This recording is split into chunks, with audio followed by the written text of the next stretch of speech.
Good morning, everybody.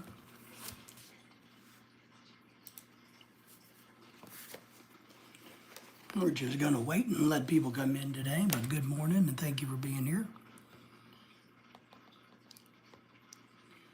If you're catching this on the replay, go ahead and hit that thumbs up, subscribe to the channel, hit the alert bell, and feel free to leave us a comment.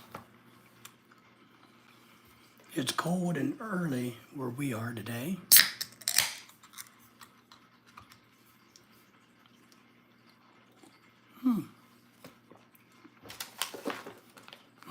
Forgot about that. So I'm in here early,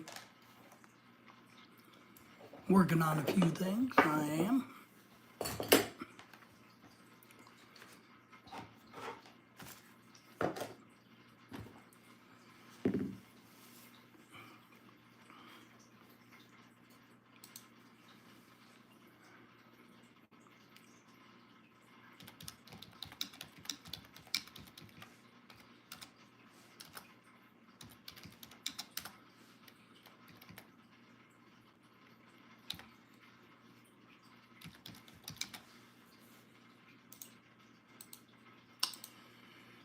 Well, obviously, you guys all know there's a big event happening in America, at least, and other places, but not so much in other places. This coming week, because today is December the 22nd in 2024, which means the year 2024 is getting ready to expire. So the real question is, are we happy that it's going to expire?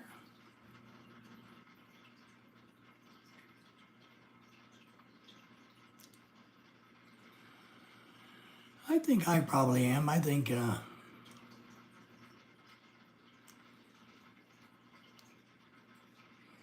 not that much ever changes year to year. You know what I mean?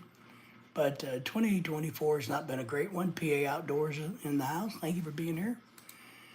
How are you doing? Luna Paws, good morning. Soul Lenders, good morning. Dennis is in the house. Not happy holidays. It's Merry Christmas. Well, I was thinking of all the holidays, including Christmas and New Year all rolled into one. Because, yes, it's Merry Christmas time, and New Year is a holiday, so that's kind of what I'd wrap that into, happy holidays. But Dennis, how are you, my friend? What's going on in your world? So, how are things in the Great White North? So, Linder, thank you for being here. Luna Paws, PA Outdoors, good morning. It's early here, it's cold here. But yep, Christmas is right around the corner, a few days away, and then we have New Year's. And I was thinking the other day more about New Year's. That, I think I'm ready for a different year. This year has not been a great year. So hopefully maybe the start of 2025 will be a better years. So that's kind of what I'm hoping. Soul Cash Shorts, cold weather, gotcha. Yeah, it's 26 here, 26. Supposed to warm up to about 50 or something today. But that's all right. I'll try it. We got a lot to do today. Luna Paul says, yep, it's cold here too. It was snowing yesterday. All right. We will not be getting any snow for the holidays, which I'm very happy about. We probably won't see anything until January sometime if we get, depends on how you look at it. From my perspective, if we don't get snow at all, we're going to be lucky. But we usually get some in late January, February, and then we get heavy snows in March when spring is coming in. So thank you all for the thumbs up, by the way. We appreciate that. We got 11 people just giving you a Canadian jab. No, that's all right. I don't mind, Dennis. I don't mind. But that's what I was thinking. I got up thinking about that this morning. Wow, New Year, because Christmas is a couple of days away, but New Year's is still a week or so away. And I was thinking, man, one, it's time for me to get ready for that silly Filipino New Year tradition that I got to do. But Dennis, I hope you're doing well. It's going to be a low of 27. Yeah, it's 27 here now. So our high should be in the 50s today. Well, that's what I was thinking. Man, I think I'm crazy. We got the New Year popping up already, which maybe I can take these out. Which is going on, and that's kind of crazy. Whoever is here is in the 1 in 400 trillion club. You know, I think a lot about that, Dennis. I think a lot about that. You know, because we all bitch and complain about everything. And there's a lot of people, and I'll tell you, partly why I think about it is this. So just so you know, Dennis, because we appreciate all that you do, we've actually raised enough money to take care of the rice project that we've been working on. So, you know, we're feeding the families in the Philippines, are giving them rice for the new year. So thanks to everybody, we've actually raised enough money this year to do even more than we had planned on. So I'm really happy about that. Whoever is it, yeah, no, I know how the geeks figure that out. It's 15, feels like 5, and our high is going to be 21, low of 18. He's in North Dakota. Dennis is in the great frozen tundra, the land above us. But I'm down in the southern part of the United States, so it's not supposed to be cold here. Technically, they say we're in the south. But I was thinking the other day, man, what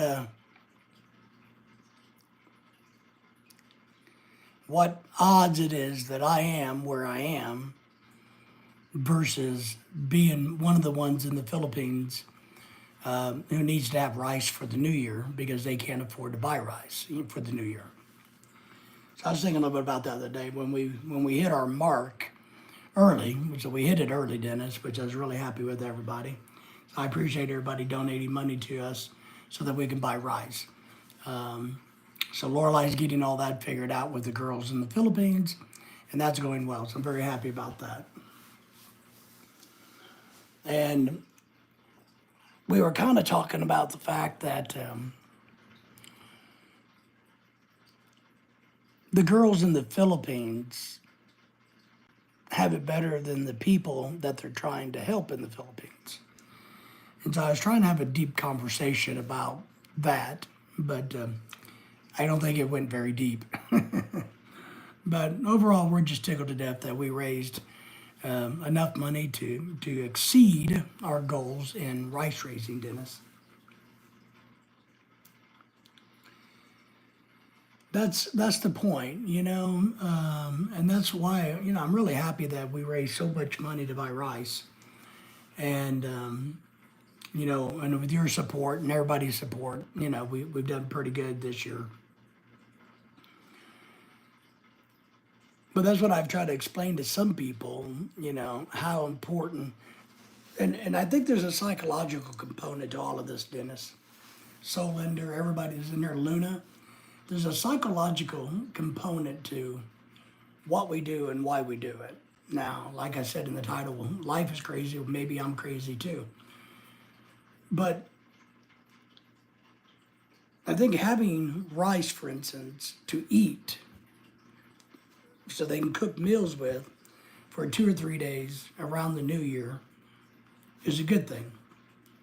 But the bigger psychological component to this is them thinking, because you're right, the Philippines, definitely $8 a day. If you're making $8 a day, you're doing okay. And in their culture, in their society, they have this concept, belief, that if I have rice to start the new year out, then I'm going to have a bountiful year. I'm going to have a good year. Blessings are going to be bestowed upon us, whatever it may be. But that's what they believe and they feel. And I think it's kind of crazy, from my, my belief system, but that's part of what we're doing when we do this, is we're trying to encourage their belief system so they will, in hope, have a better year and maybe get to lucky and make $9 a day, Dennis. So, Big White Horse in the house. Good morning, everybody. Morning to y'all. I've been wanting to get into farming for the last 30 years. Farming, wow. Farming? Like real farming? Like plowing fields and putting crops in? That type of farming?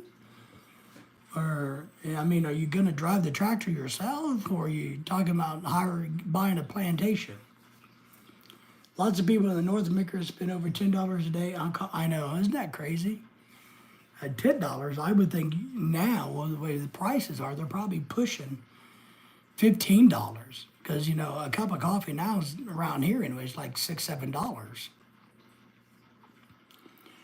Yep, the Big White Horse is yippers. That's what we're going to be doing. Wow. So, yeah, that's the concept. And part of it is we, and I know we can get in this whole thing about food and how we waste so much of it. And, it's like, we have dogs, as you guys all know, right? And we're making homemade dog food from them.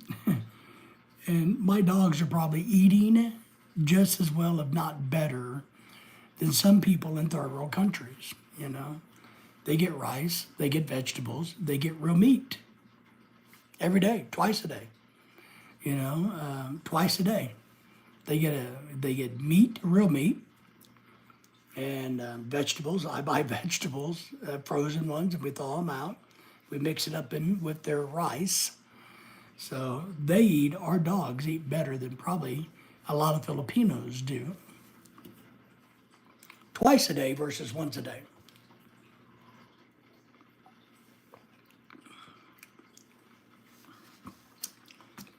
Things are expensive in America, without question.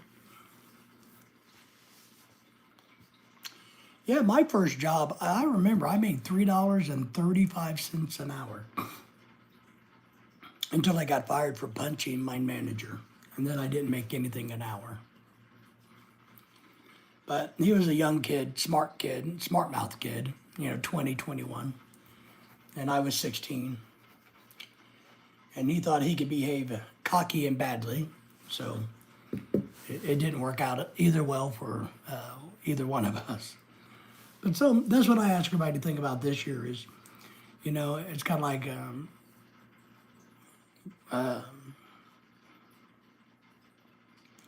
my wife's a little myth because I really don't have a big gift and she's afraid she's going to be embarrassed for Christmas because I don't want anything. I don't want to waste money on shit for me because I don't need anything.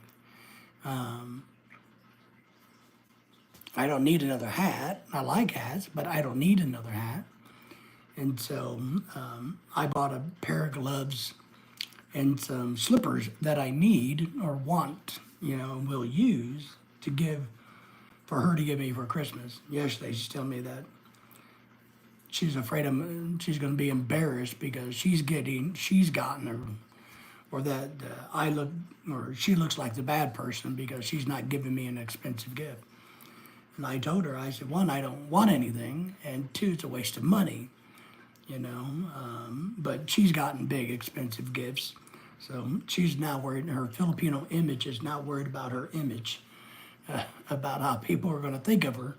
And I'm like, nobody's going to know and nobody cares, Does anybody out there really give a crap what I get for Christmas? No. So that's what I try to explain to her. Captain America's in the house. Good morning, sunshine. Captain America, say hello to Dennis, the Big White Horse. So Linda. We had our Luna Paws in the house. So everybody say hello to everybody as you come in, and don't forget that thumbs up. John, how are you doing?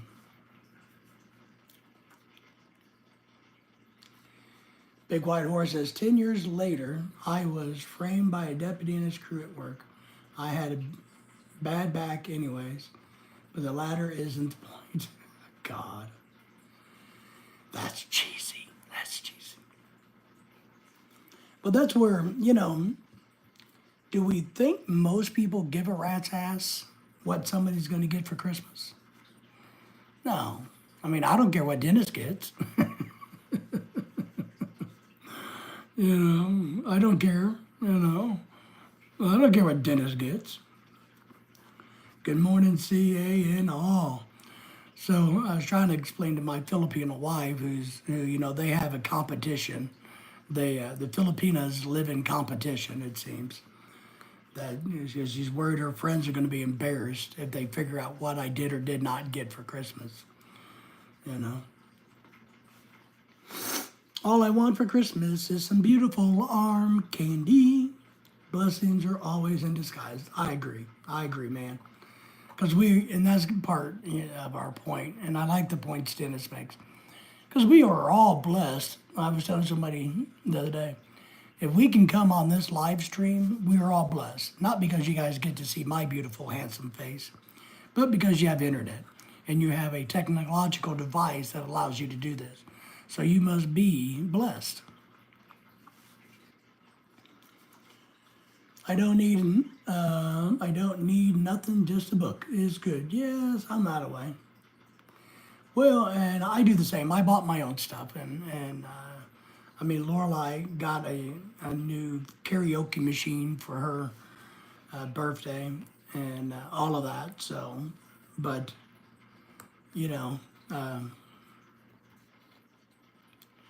in some ways, I kind of look at it as like I'm the adult and she's the kid type thing. Yeah. 1 second later, I could have been Nana. That's right. Could have been, or a fraction of a second for that. I don't think a whole second would have mattered. But you just never know who you could have been, would have been, and should have been.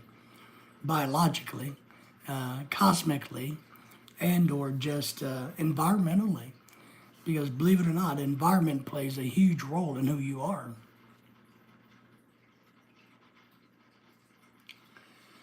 I ordered my school teacher daughter a digital picture frame. Nice, we have one of those. All it does is sit on the counter and shows pictures. I watch it sometimes and go, was that really worth $100?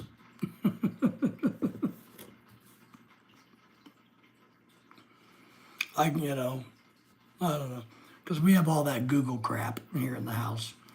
And I don't think we use any of it except for the doorbell. So, I don't know. But we are all lucky to be who we are, I guess. And I think part of it, we gotta try to remember that, and it can be frustrating. We went to Walmart yesterday, of course, which is horrible. And, I saw that, Dennis, and I heard, and I didn't go back and watch his channel, but I heard that he had a premonition because he did a video about that exact topic a week or so before he died. Is that correct? So that's kind of crazy. Right? I mean, think about that, guys. Rat race Walmart, it is. But think about that. That's like you or I. Yeah, I heard the same thing. And I did see a video about that from him. I just didn't know if it was a week or two or about a month ago. So we live close to Walmart because we are Walmart. But think about that, everybody. I want you to think about this. A YouTube blogger in the Philippines, and he could have been anywhere, did a story, a blog, about what's it like to have a stroke and die in the Philippines, about, the medical stuff and blah, blah, blah, and blah, blah, blah. Whether it's a month or a year or a week, and he dies from a stroke in the Philippines. I am telling you, if that doesn't make you think, I don't know what would. I mean, you gotta really, man, you could put a lot of stuff in that one. He foretold his future. I know, right? It's kind of like when somebody talks about, having a heart attack, and then they have a heart attack down the road. It's kind of like, and he looked healthy, yeah. So, so does the human body also have kind of like a communication system, a brain, that it relays to the brain? Hey, we're having these problems, brain. And it triggers a memory or a thought that allowed somebody like him to discuss this and talk about it and then do a video on it, and then it happened. But internal, I guess not. Yeah, yeah. Beautiful young widow, yep. I heard they got a baby. The good thing is, if somebody helps her with the paperwork, if she goes to the consulates and the embassies, she can get that baby, who's his, registered, taken care of, and they could get a check for about $888 a month. So she could get a Social Security survivor's check for the child for the rest of until the child's 18.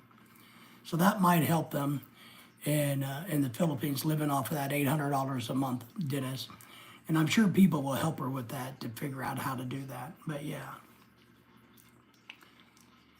I think it does exist too. Intuition, is that what it is? I mean, are we just playing the odds? I mean, how many people die of a stroke? How many people in the Philippines die of a stroke? How many expats in the Philippines die of strokes? So I just kind of wonder, my brother went to the doctor, something wrong with me. Doctor checked him out and he said, "You okay?" Then short time, same day, he had a heart attack, died a week later. I know. Had no idea of a baby. I stopped watching him a while ago as he got Trump derangement syndrome. Yeah, I never really watched him either. But I was told they had a new baby. And because I was giving somebody advice the other day to pass on about the Social Security benefits. Because the child in America, when father dies and you're a minor, you can collect I think it's $880, something like that. Maybe it's 838 from Social Security, which in the Philippines would be very good money. And she's eligible for it, or the baby's eligible for it. So, yeah, you guys and gals enjoy the chat. I'm going to make morning rounds to the other channels. All right, my friend. Be safe, and as you make your rounds to the other channels, remind them that you have been blessed to find my channel. But back before my coma, I was at the doctors a lot, and they kept finding anything more wrong than my normal wrongness. And I was at the doctor probably 3 days before my coma. And I went into heart failure, kidney failure, and went into septic shock within 3 days of the doctor that I went to.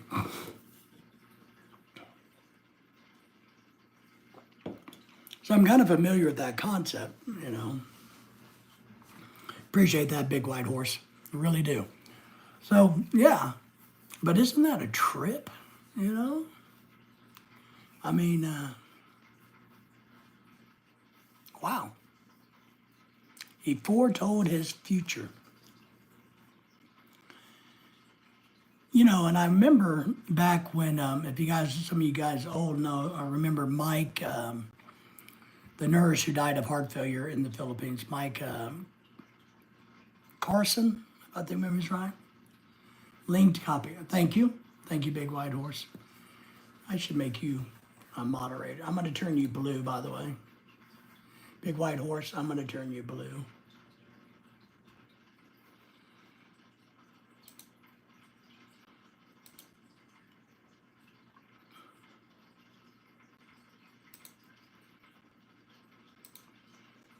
All right, Big White Horse, if you're still there, I turned you blue. So, you know,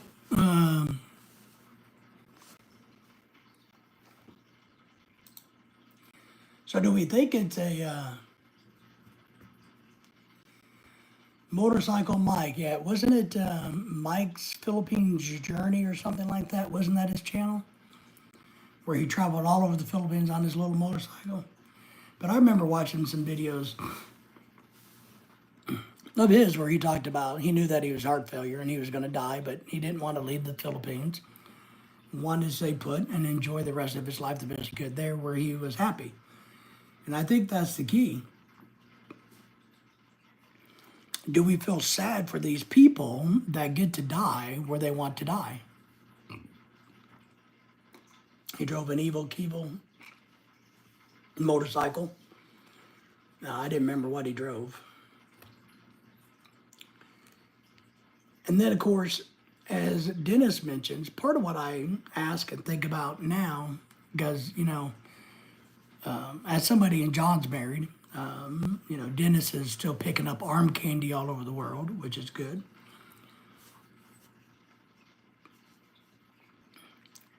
I've worked hard to make sure my Filipino wife is taken care of after death. Whether she's been any help in it or not, that's a different story. It's like pulling teeth to get her financially secured, right?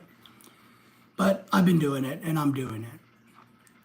So that's where I wonder if the expats that live in the Philippines, that shack up with women, that get married to them and have babies with them,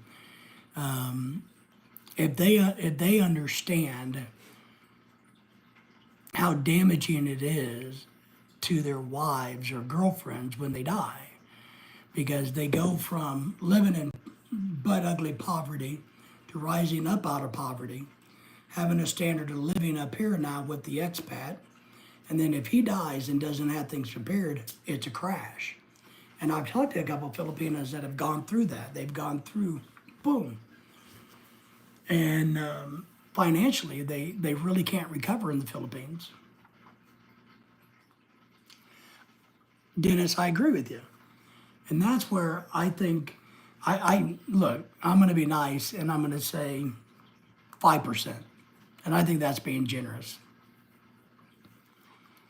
I think the only ones that are nice are the ones that maybe come back and forth to the country, to the U.S.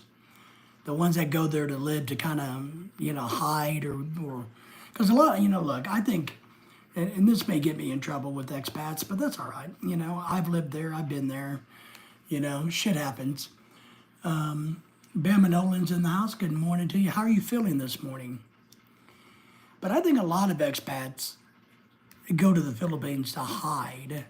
And I don't mean from criminal cases. Well, in some cases they do that. But I think they go to hide from whatever. And I really do. And I think it's not just the Philippines, but it's Thailand, everywhere. Expats go to hide somewhere. Yeah. So Dennis, you know where I'm going with that. I think there's, you know, maybe the family don't want them anymore. Money troubles in America. There's a lot of people that when they, because look, I talked to a lot of expats over the years. And I listen to what people tell me, Dennis. And a lot of them will go facing bankruptcy in America. So they got to go find a third world country to live where they can live off of their Social Security check or their benefits or whatever it is, right? But they may have cars being repossessed, a house being repossessed, all kinds of stuff. So Bama had a heart attack. Thinking of this, guys. Bama had a heart attack the other day, 100% blockage in one of his arteries, and also found out he's diabetic. I hope you don't mind me telling Bama. I know you talked about it the other day, so I figured it was okay. So we're hoping Bama is doing okay right before Christmas, because dang, what to get slammed with right before Christmas, Bama. So I wonder, and part of what I preach on my channel, and I know a lot of you guys have been following me for a while, and you've listened to my rant and raving and my bullshit. They go to feed their fetish. That's correct, John. I try to encourage expats not to leave their women hanging. I really do, and I think it's wrong for men to go there and to leave women hanging because they think they're a third-class citizen, is what they think. They're from a third world. So it's a third world girl. Yeah, I don't care. I don't think a lot of men have as much respect for them as they would an American woman, which is funny because Filipino women are better than American women. But yeah, a lot of these expats, well, maybe they don't have any respect for women at all. I don't know. Is that the key? Do you got to have respect to look out for your life partner, to set them up even though you think you're going to live forever? I was talking to a couple expats the other day just about this topic, and some of this came up. And I found a couple of them and said, well, I don't have anything set up yet. And I'm like, well, but you've been with them 10 years. Why haven't you got anything set up yet? Well, and I'm like, well, do you not regard them as an equal? Or are they just there to sleep with and to clean your house and take care of you? Used, abused, left, and confused. Yeah, that's a good way to say it, John.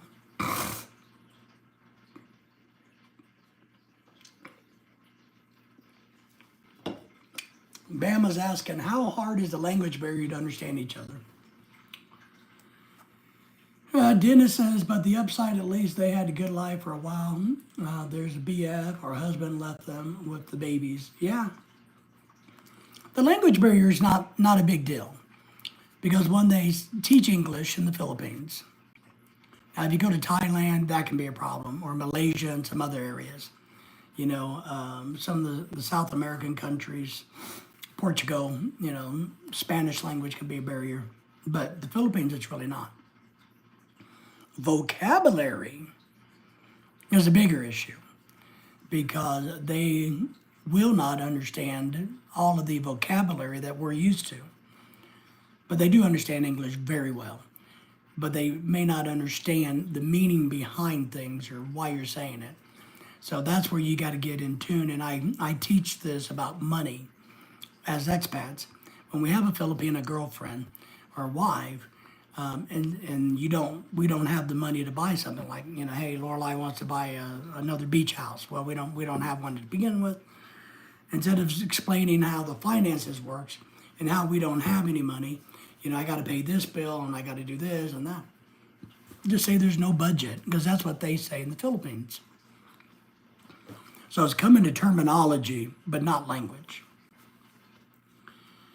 I know, Dennis, it's a good thing that they get to live the high life for a while, but do you think it's a good deal? Do you think it's a good deal? Yeah, Dennis, understanding common sense also is an issue. And then Bama, the other thing you got to realize is you're bringing somebody into a totally different world. A lot of guys, and myself included, when Lorelei got here, and I'm a teacher, and I'm an old college teacher, and I had international students work with me all my life, and so I was used to baby stepping them about America, about how things are done, and re-explaining it. But a lot of guys bring their women here from another country, and they expect them to understand how things are done in America. And it's confusing and challenging, and they don't. And that causes a lot of frustration and friction in the marriage and for the new wife in America. Because she doesn't understand all of our terminology. She doesn't understand our common sense. A lot of times she hasn't seen a fraction of this shit in America ever before. She's never seen these things. John says, is it fair? Yeah. That's kind of my question. Our good friend Nisha is here. Hello, sir. How are you? I'm doing good. Thank you for the thumbs up, Nisha. Not a good deal, but exposes them to a life with a foreign guy and seeks again. Yeah. But then again, one thing we all know is there are a lot of expats that don't mind marrying somebody with one kid, but it's kind of like even in America. When a woman has 2 and 3 kids, that's a lot of baggage, right? So, do the Filipinas kind of run out of their target audience by having kids with these expats? Unless they get, now, it's like in her case, if she gets her Social Security filed and gets that child on Social Security, she gets $800, $800 a month until that's huge money in the Philippines.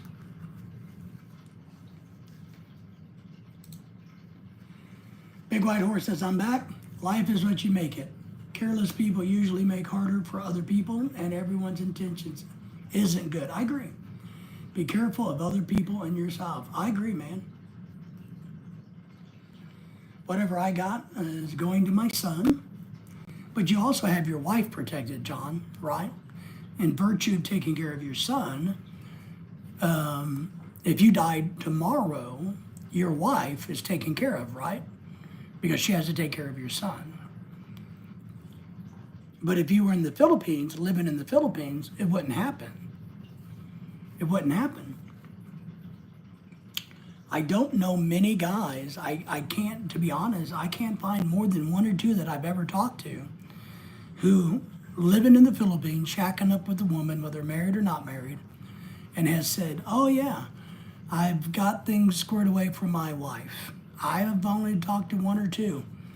And that's few, and that one was Bud Brown, believe it or not. And the other one was Ned from My Philippine Dreams. Everybody else, I've actually, and I had a chat back and forth with both of these 2 years ago. And they talked about how important this was. All the other people that we know, no. My wife's name on everything, I can put her name on. That's good. That's the way it is here. Because I was talking to somebody about doing a will the other day. Somebody was asking me about advice about doing a will. And I told him, I said, I think doing a will is fine, but you might want to just put it all in a trust fund because then it can be administered quickly. A will has to go to probate court. So, I don't know. It's just one of those weird things that, has come up.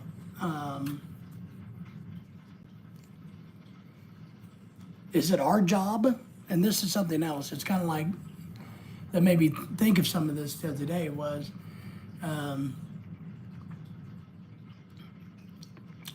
we know of a young man who's been behaving a little badly, and he needs a guiding hand.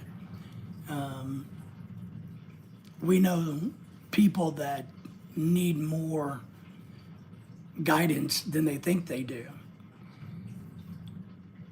We know what the outcome is going to be, right? I mean, we're old. Dennis, John, Big White Horse, all of us. Nisha is young and brilliant. She's a brilliant young person. So Nisha, we appreciate you being here. But a lot of us are old. We've been there, done that. And do we have a moral obligation to try to tell these expats that what we think they should do, that we think they should look out for the woman they're shacking up with in the Philippines because of the negative consequences if they wind up dying early? Yes. Yeah. John, I figured that. You being, my wife can get my land, I asked, only my son can. Yeah. Yeah, it has to be bloodline. Anytime, Nisha.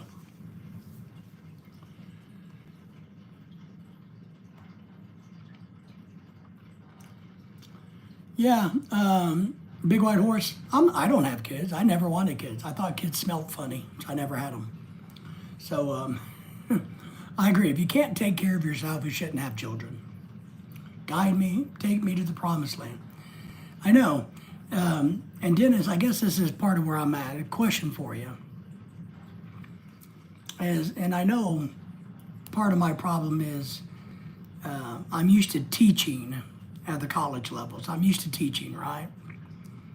And I question whether I should should give advice or not, because I feel like I'm teaching when I do this.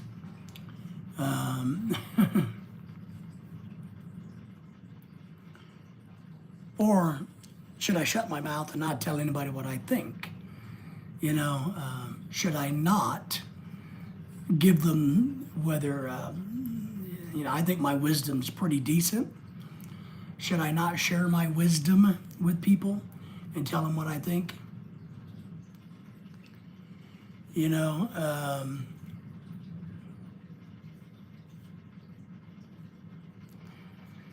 don't know. I don't know. I kind of think about that somewhat this morning about take my advice. I don't use it. Johnny Appleseed is Captain America. Well, you're not Johnny Appleseed. You only got one apple. So you're Johnny Apple guy.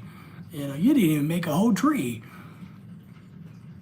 Captain America says, teach me grasshopper. I don't know. But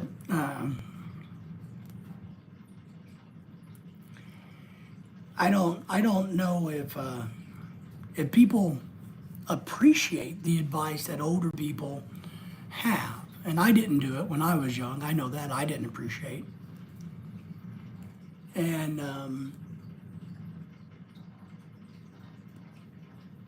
I don't know. So I don't think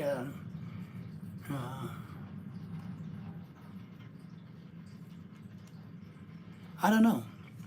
I'm at a crossroads. John says, I like your teaching, thank you. It's, but it's more than just teaching, it's also about leadership. And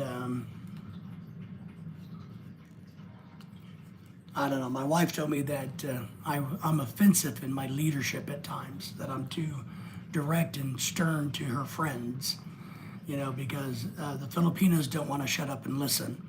They got to keep doing this, and while you try to talk over them, and I refuse. If I have something to tell everybody, I am going to tell you once. I'm not going to waste my time, trying to get messages across. So she doesn't like how I quiet everybody down at our events, so that we can get whatever we're doing out, and they can proceed from there. So. That's where I'm like, well, maybe people don't like the advice I give them. So maybe it's time for me to just sit back and not do a lot. I don't know if I can do that. I don't know if I can shut up. I don't know if I can expect people to talk over me and others and not show respect to others. I don't know if I can do that. I don't know if I can have chaos just for the sake of chaos. That type? Yeah. So, apparently the American men were she thought was offended because I told them all to shut up and be quiet, because we had to get over some stuff at the party. So she told me that she thought all of them were offended because I made that whole table be quiet. So, and I'm like, well, I don't really give a shit if anybody's offended, So Dennis is trying to hear cats. Yeah. He says, I like when you give advice. And all I'm doing, is at parties, now look, when it's not my house, I don't say anything because it's not my business. But when we're running a party or an event at my house, and I'm supposed to be, and maybe as I told Lorelai, I said, fine, you can run the show. Good luck with trying to get messages conveyed, but you can run the show. That type is in my family, Filipino mix, yes. Well, but all you need to do is get a message across. Hey, it's time to eat. Or look, here's what we're going to be doing over the next 15 minutes. And when people keep talking, I find it rude. When people, and maybe that's the difference. Maybe I grew up in an environment at the college level to where when somebody gets up in front of a group and starts to speak, everybody shuts up. We listen. We find it rude to keep talking over people. We find it rude not to listen to whoever's standing in front of people, because that means they got something they need to say. So to sit there as you're an American or a Filipino and not not be aware of that. I think I don't know what it is. I think is it arrogance on their part or my part? So who's more arrogant, me or them? Am I arrogant and thinking that they should listen to what I got to say? You know, I don't know. Kuya Joey's in the house, Big White Horse. I walk away from them. Kuya Joey, thank you for being here. Thank you for subscribing, liking, and sharing. First time here, everybody say hello to Kuya Joey. Thank you, Big White Horse, for posting your link on another channel. I appreciate that. I appreciate you being here. I do. I hope you'll hang out and come back and help us solve the problems of the world. I'm assuming by your time, and everybody say hello to everybody. If you haven't done that this morning, go ahead and say hello to everybody. So, Kuya, I'm assuming you're probably in the Philippines then, by the title of your name. Most people are so unaware. All right. Most people are so unaware. Put me in charge of the beer cooler at the party. Yes, yes. Big White Horse says, Kuya Joey, hello. Thank you all for saying hello to everybody. Because one, that helps the chat count. The more times we say hello to everybody, the more YouTube goes, oh, they're having a chat. Let's advertise to the world. So it helps me. Nisha saying hello to you and everybody. Hello to all. I'm an American married to a Filipina. I speak 3 languages from the Philippines fluently and teach culture to Americans. Nope, you're in Alabama. Well, how? We're hoping to move to Alabama next year. So, well, good. It's good to meet you. I'm married to a Filipina, been for 10 years. I barely speak English, just so you know, and I teach everything. And we are currently in the state of Arkansas. So that's who I am, Kua. I'm a nobody who thinks I know things. Captain American gives a thumbs up. I just noticed the wrench thinks. Oh, absolutely. That way, if you need to drop anything or share anything, you're more than welcome to. I've been suffrage marriage for 25 years. So you've been in prison for 25 years. Has your wife been in America for 25 years? Mine's been here about 11 years.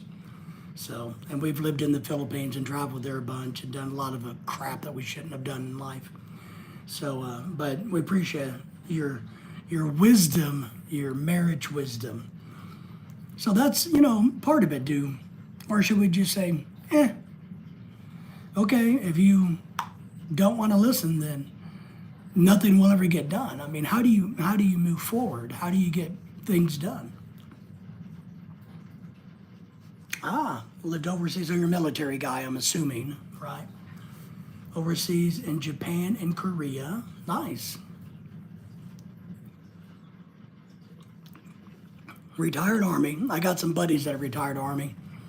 My God, they're so full of shit. Not that you are.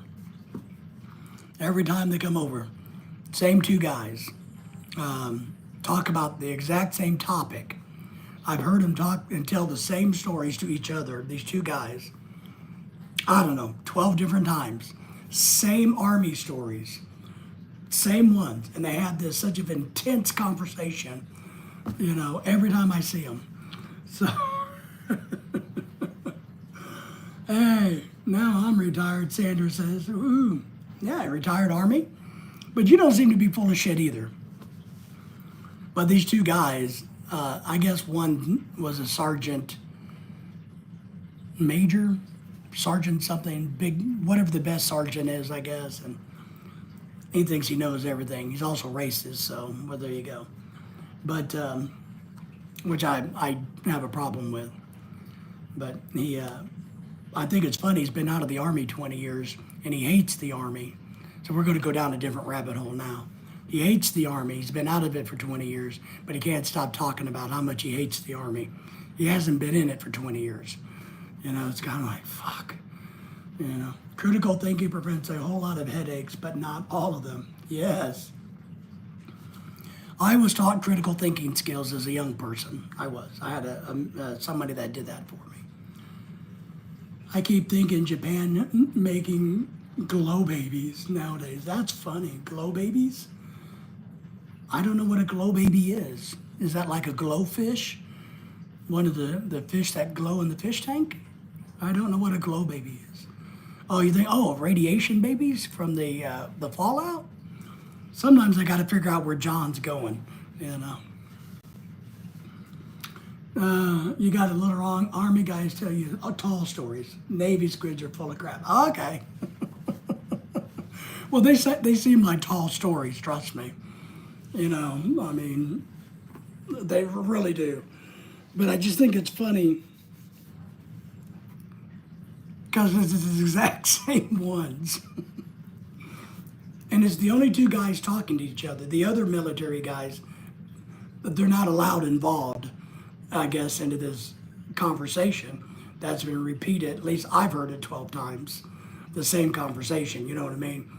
But when we had other military guys here, and I always introduce the military guys.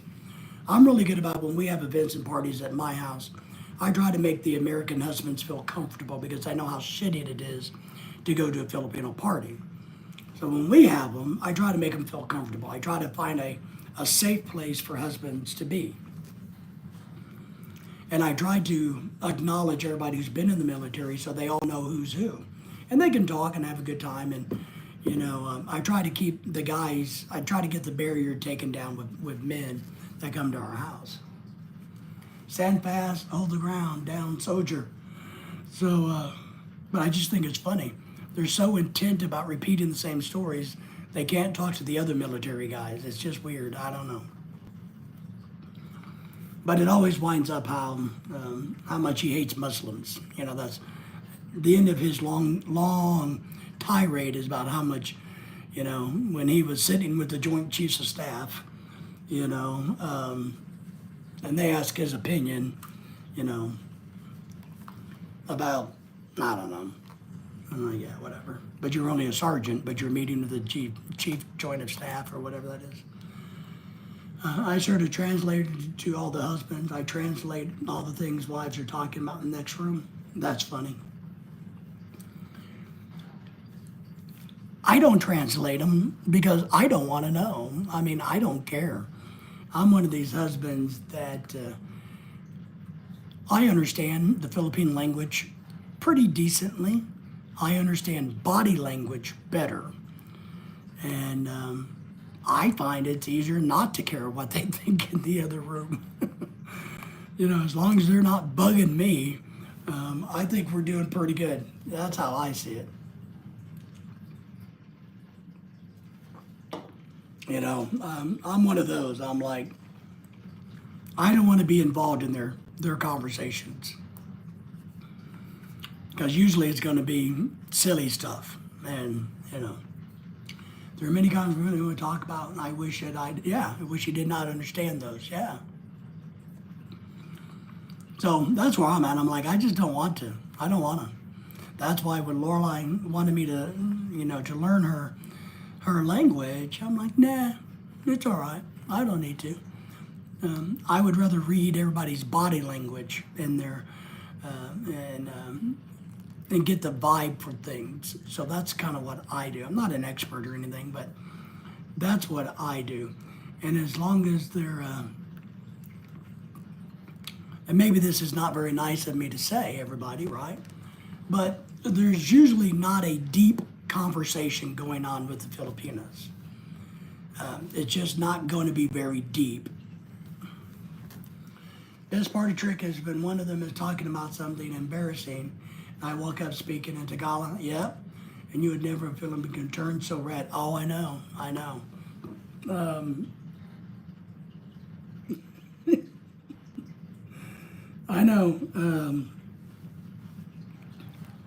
I pick up on not all of it like you do, since you understand the language better, way better than I do. John says, I just like to read my books. I like to pick up on the body language when they're doing that. You can tell that they're kind of embarrassed or ashamed. So what I like to do is I like to just look at them and go, and then walk on, you know. I'm a former high school and college athlete. True leaders do things others won't. Going solo, that's it. That's it. True leaders do things that others won't do. I agree. And I'm a big believer in leadership. You lead by example. You know, if there's work to be done, then do the work. You know, we don't wait. I don't think leaders don't wait for somebody to clean the toilet. You clean the damn toilet because it needs to be done. Lead by example. And I try to do that at in my life as a teacher, as a consultant, as an expert, subject matter expert, as a YouTuber. I was talking to somebody the other day about that Johnny guy in Korea, and we're talking about leadership on YouTube. Should we try it? And this is kind of what got me going today, was a little bit about my wife telling them that they don't like me telling them to be quiet at my house so that we can get through the topic of the day and let them have their party. But it's kind of like people like Johnny, who's in prison or in jail in Korea as leadership. Fortunately for me, I usually end up spending more time with the women because they are fascinated. Yes. Yes, yes. No, I understand that. And I got a couple friends in this part of the country that speak very fluently. And I got a couple that don't, and they think they do. And the girls kind of laugh because, oh, you know what he really said? He really said this. He meant to say this. And I go, I know. And we get a lot of guys on here on YouTube that think they can speak it and act like they can speak it. And my wife and others have looked at it and went, what? So that's also kind of funny.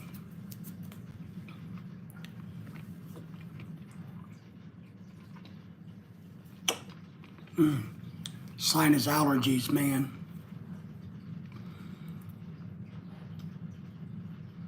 Right. And I don't either. Look, I just know enough that I don't know.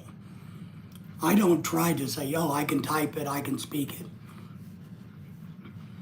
Because I know I can't, so I don't even try. You know, I let my wife do all of that if it needs to be done. But for the ones that can, I think it's great. I really do, but I don't even worry about it. Oh, I missed something from Big White Horse. I walked out at halftime, play or don't play at all. You talking about that thing that's been on YouTube lately where that guy walked away from his basketball team at halftime because they were losing? Yeah, a real man would never do that. A real man, no matter if you were getting beat 100-1, would never give up on the team. Yep, we are the Razorbacks in my part of the country, home of Walmart.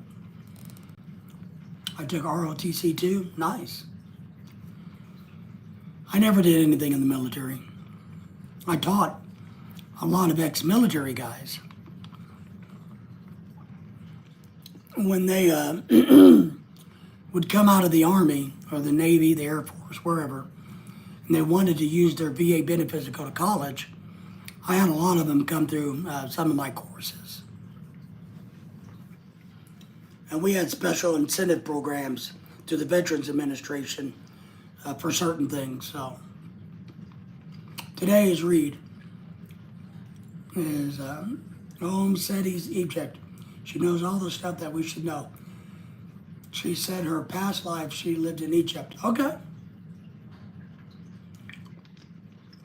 I don't know if I believe in past lives or future lives. I'm not for sure. Kuya says, collegiate sports are no longer in the business of shaping men. They are not. It's business. And you can tell that now by all the transfer portal. So, teammates don't come to play, so I left at halftime. Basketball college was best defensive player on all teams I've been on. Nice. One of my,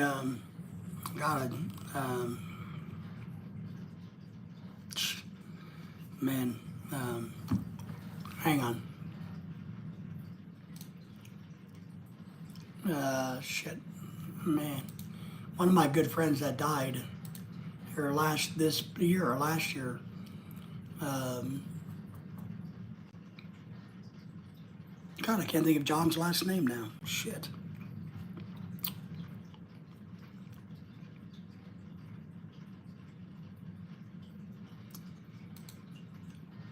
How come I can't think of my friend's last name?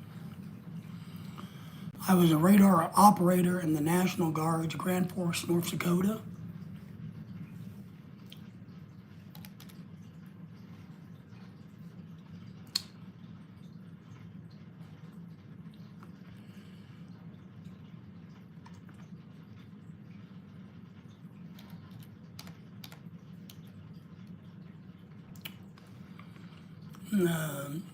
I'm a Redskin, I know. There we go. Thinking of basketball and sports.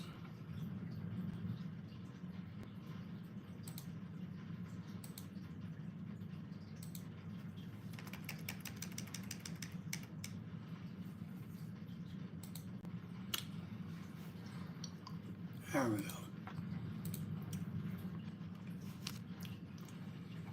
Let me see if I can find John's last name.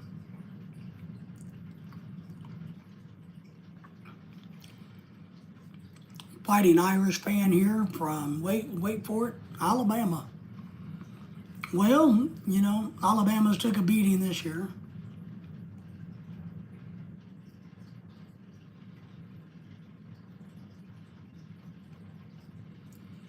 Are they going to fire their new coach already?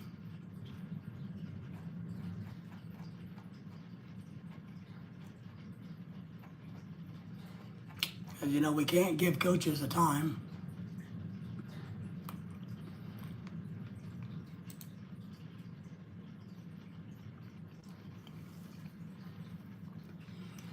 Well, I'm an Arkansas fan, I openly admit. Not proud of our team. We seem to suffer from the well, we suck syndrome.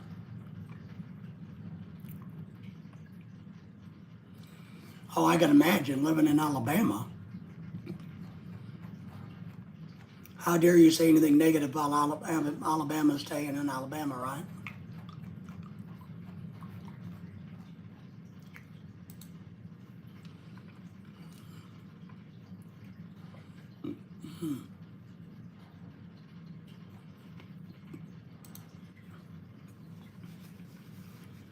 Captain America says, put me in, coach, I'm fresh.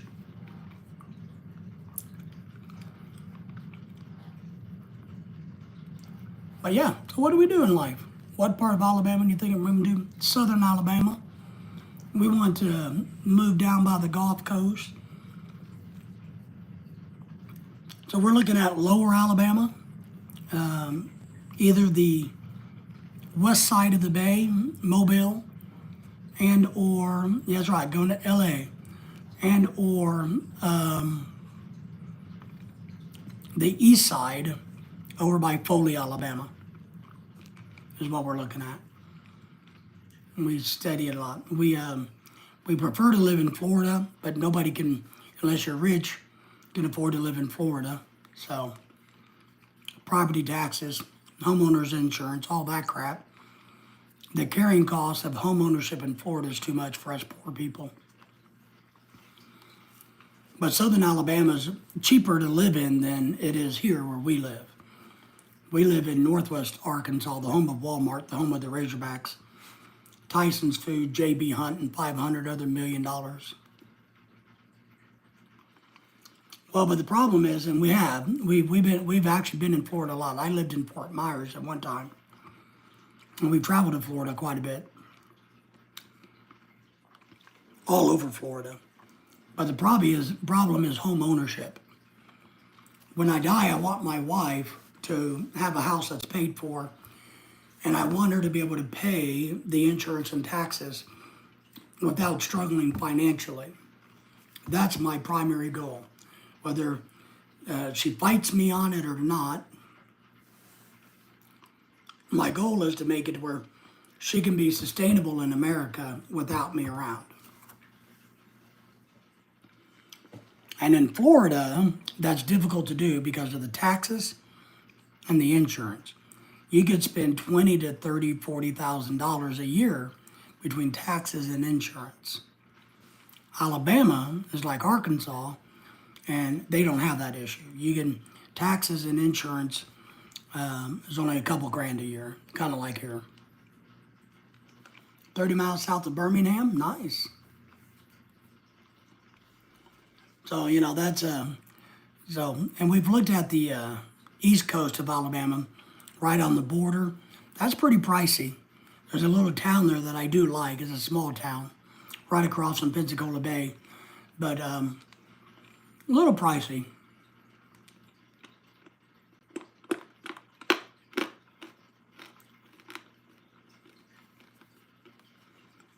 So that's our big plan. John up there saying he was a Redskin, Big White Horse. Oh, you're a Redskin fan, Big White Horse says. I think Captain America really is a Redskin.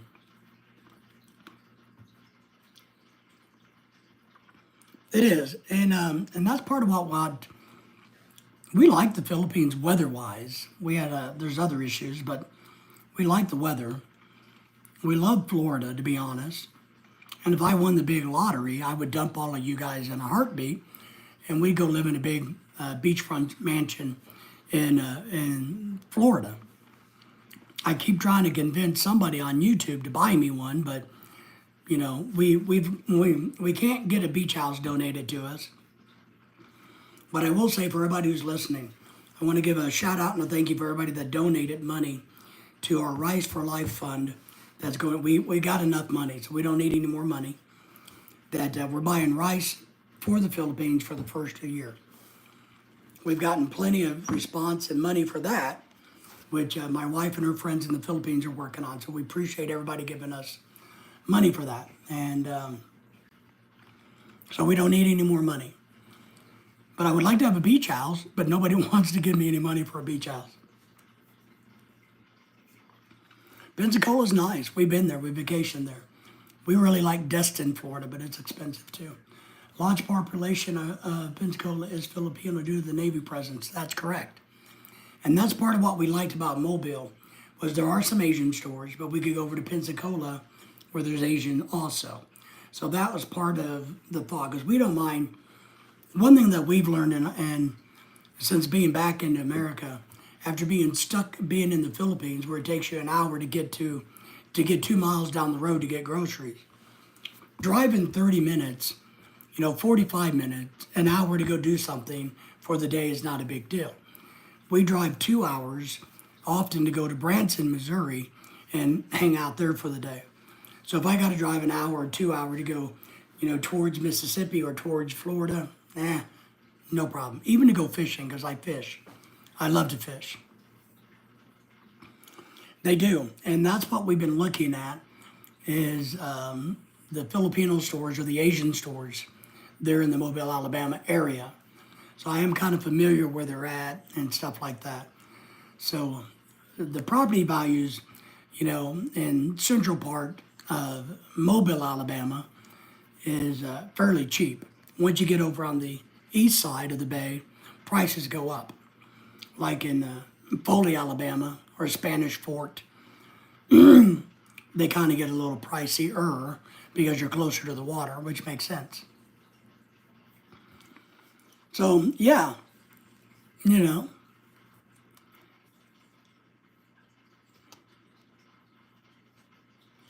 Yeah, I understand that. He says, I would caution you through one thing about Mobile is the crime is growing pretty significantly. It is, and Mobile is growing.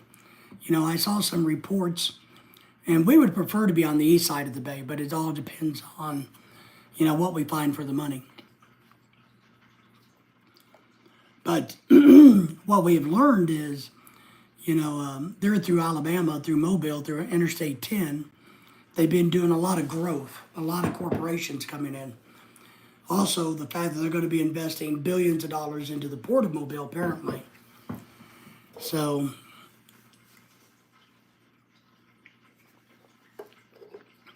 we would like to, yeah, it's kind of like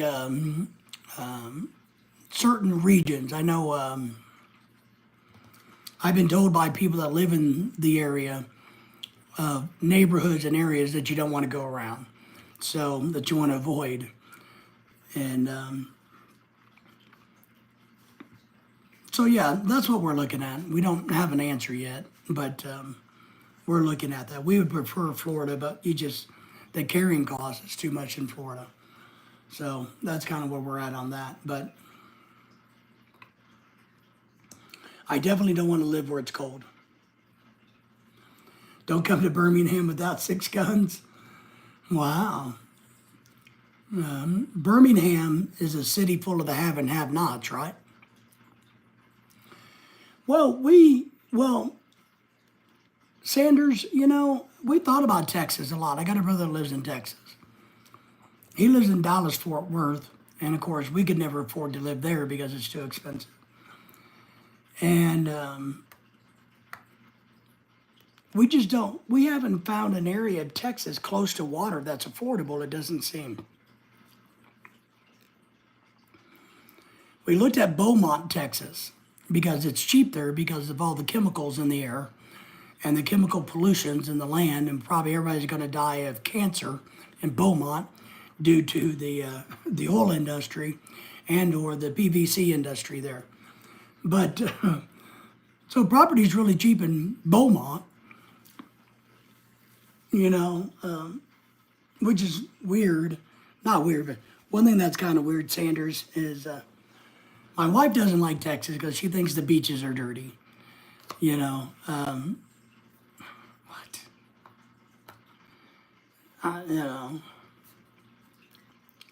Water there looks like mud. Exactly, and it is. We would never live in Louisiana because Louisiana is just a big dirty swamp.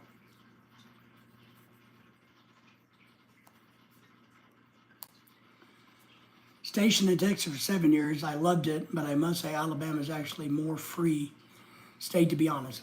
Well, what I worry about with Texas, to be honest, is the property tax issue. I know they don't have state income tax, right? But you got to pay property tax. My brother pays over $1,000 a month on his home for tax, so that's $12,000 a year. I don't pay state tax anyway, right? My wife would, so she would save a little money there, but would we really save money? And I don't know. One thing I'll say, Sanders, is I prefer the southern vibe of southern Alabama over Texas. That macho Texas crap gets old. The seafood and beach life of southern Alabama has a different vibe to it, where Texas doesn't seem to have that happy vibe like southern Alabama does at places. And I kind of like that. So, but we've looked at Texas. If I could get a better deal in Texas, we would move to Texas, and I'm real serious about that. I only care about having a good deal. My wife doesn't care where she lives in the United States, so I'm looking at where I can upgrade myself for less money. Yeah, Southern Alabama is very old style Southern hospitality. It is, and I like that. I like the vibe. The Texas vibe, I don't know. I'm used to it because I got friends that live there and brother lives there, but it doesn't seem as fun. It doesn't seem as enjoyable. People are a little serious in Texas, I see. And I think if you, part of Southern Alabama is a little bit more relaxed, is how I see it, Sanders. I don't know. What do you think about that? Do you see the people in Texas as relaxed, or do you see them as a little bit more uptight? And we've looked at buying property on Galveston because we'd like to look. All I care, there's a couple things I care about when it comes to this planning process. One, that I improve myself financially, meaning I buy just the same house or a better house or a different house and can pay a lot less than I do now. I don't increase my carrying cost. And then I want to go fishing.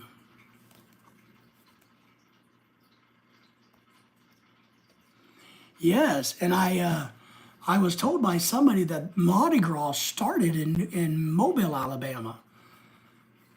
Yes, and that's one thing. I get a lot of newsletters from Mobile, Alabama, the region, and Pensacola, Gulf Shores, which we vacationed in a lot. And I'm on a bunch of Facebook pages and things like that. And they definitely have more activities than New Orleans, but New Orleans stinks. It reminds me now. If you want a glimpse of the Philippines, go to New Orleans and walk around. It kind of smells the same. Yeah, it's the original Mardi Gras. Yeah, but I get magazines from or those tourist stuff and everything from Mobile. But we like Texas, but I think we feel at home in Florida. But since we can't afford Florida, Alabama is the next closest thing. We had thought about moving to Myrtle Beach, South Carolina. We've been to Myrtle Beach. We really loved it. Loved Myrtle Beach. But the problem was during the winter, it gets cold as hell. I don't want to go where it's cold as hell during the winter. Captain American says, my wife said it looked like the Philippines. Yeah, it smells like the Philippines. As I tell everybody, if you want to experience the real Philippines, get out of the cities. Provincial life is much better. Yeah, my wife is from Cebu City, and that's where we lived, was in the heart of the city. And we lived on Mactan Island and in Cebu, over by Madawi. So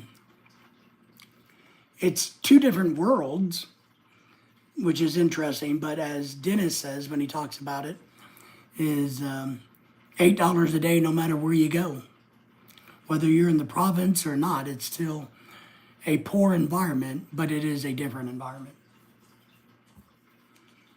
You know, so the Philippines has a lot of good and a lot of bad. And I get a lot of people get disappointed in the Philippines. We got bored. I got bored there. I found it extremely boring. But we were also there during Odette, when Odette hit, and Odette kicked the crap out of us. Because Odette hit us dead center. Cool, your wife is, yes. Cebuano, yes. Davao City, okay, yeah. Yep. See, if you're still in Alabama when we come there, we'll meet up. I keep telling Sanders, the next time we come to Texas, we're going to meet up with him and Claude and try to have a little get-together. We had a party here at the house a couple weeks ago, the 14th, a week ago, where we had a big Filipino Christmas party. That's where apparently people don't like me telling them to be quiet, so we get to have a conversation about the event of the day. But that's okay. But we had a couple of YouTubers come up for the party also. So I eat crocodile. Hell, I'll eat anything, man. Alligator, crocodile, snake. I'll eat anything. Give me a little bit of human flesh. I don't mind. Give it to me.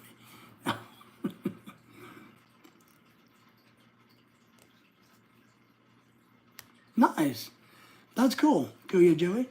Yeah, it'd be great. Yeah, we often go to Enterprise, Alabama, near Dothan to meet up with Filipinos and Army friends. That's cool. Yeah, when we get there, stay in touch, and maybe you can invite us into your group a little bit. I promise I'll behave. The best I can. But yeah, that's what we're thinking. That's our goal. I'm just gotta work it out. We got some things here in Arkansas that we're going through. My problem is my wife has a very good paying job here, and she doesn't want to leave it, but and doesn't want to.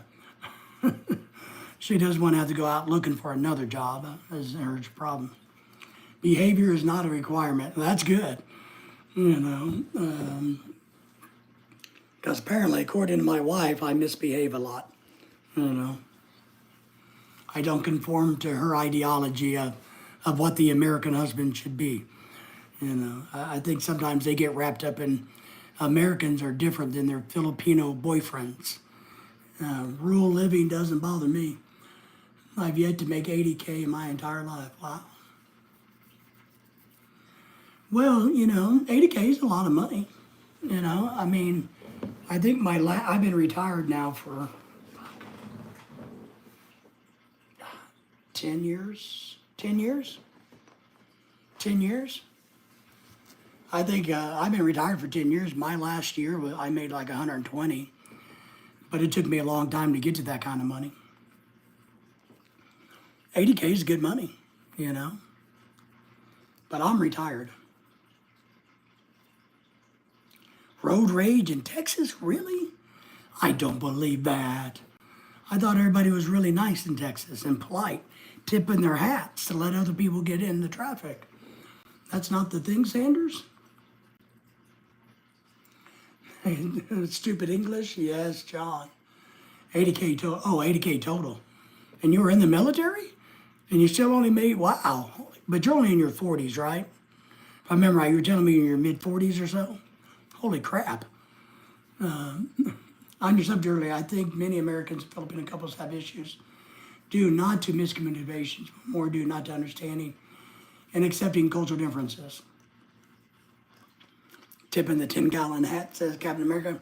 You're right. And I want to say this. I think I'm better than most husbands. Sorry, everybody. I think I'm better than most because I am very aware of cultural differences. Because when I taught college for 25 years, and I had international students, who worked for me throughout my career. And I grew up around Filipinos. I've been around the Filipino culture since I was 18 years old. I've been around the Vietnamese culture since I was probably 12. So I have and some Korean culture also since I was 6. So I do have kind of a background there. And I think, wow, I haven't made 20K in the past total 15 years since framing. Jesus Christ. So, but I think you're right. And that's where I teach people the terminology of the Philippines. It's like when we talk about finances. Instead of trying to explain to your Filipino wife about why there's not enough money to go buy another diamond ring or a new car, what you can simply do is just say no budget. That's the word they use. So just say that and it's over. No budget. I do think it's important to because a lot of guys worry about when they bring their wives to America, are they going to become Americanized? Are they going to turn into American women? Which we don't want, because if we would have wanted an American woman, we would have married an American woman, but we didn't want them. So we didn't do that, right?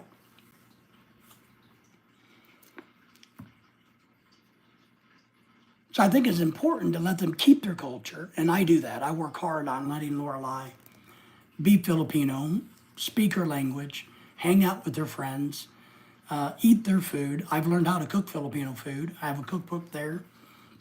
I've learned how to make it. I make really good Filipino food.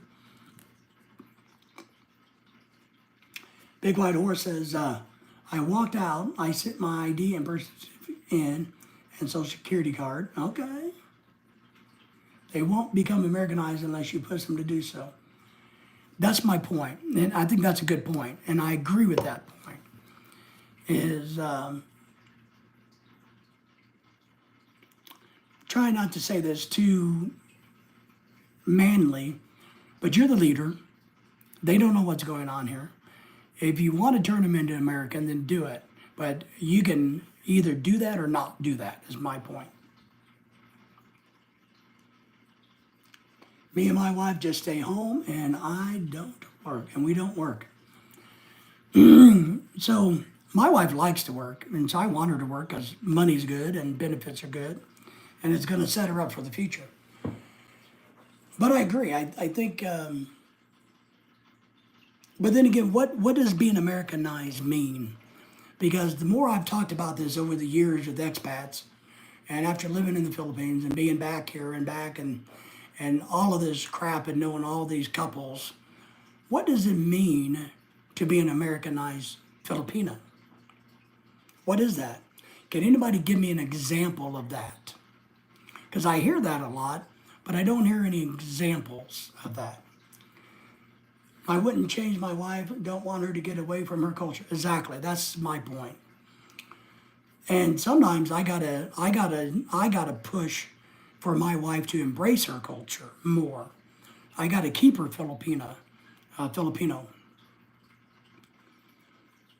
Because sometimes she gets very frustrated with the Filipinas around us, with their drama and their BS. And she doesn't like that, so she gets frustrated.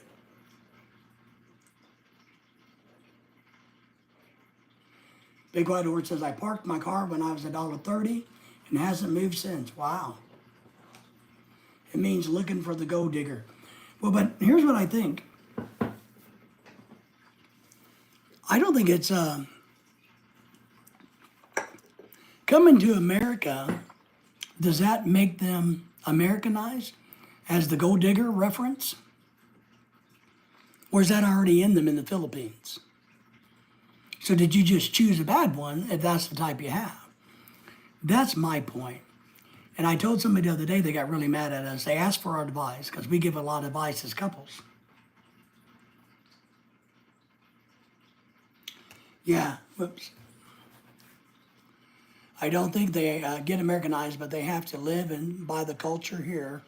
Like you said, they have to adapt. They do. That's always in the woman. It is. Americanization means to me turning their backs on all things Philippines, and I think it's actually rare. Okay, good, because I think you and I are on the same page on that.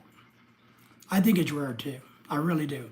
I've only seen a very few women, Filipinas, who want nothing to do with their crap. I've seen some who want to do the crab mentality, who wants to prove that they're richer and better than others. I've seen all of that. I see that. The drama. I see, look at me, I got a better purse than you every other day.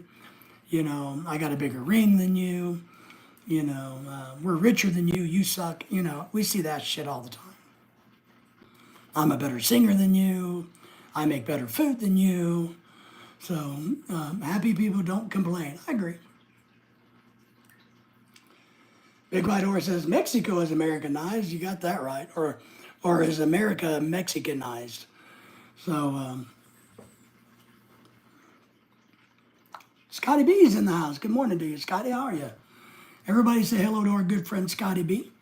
He's got a good channel and a Facebook group and everything too. So check him out. Merry Christmas to you, Scotty. So yeah, that's kind of what I mean. But I think, somebody asked us for advice a while back. I gave him my opinion, and I state my opinion. And if I need to restate it, I restate it because it's exactly the same. And I do it again and again.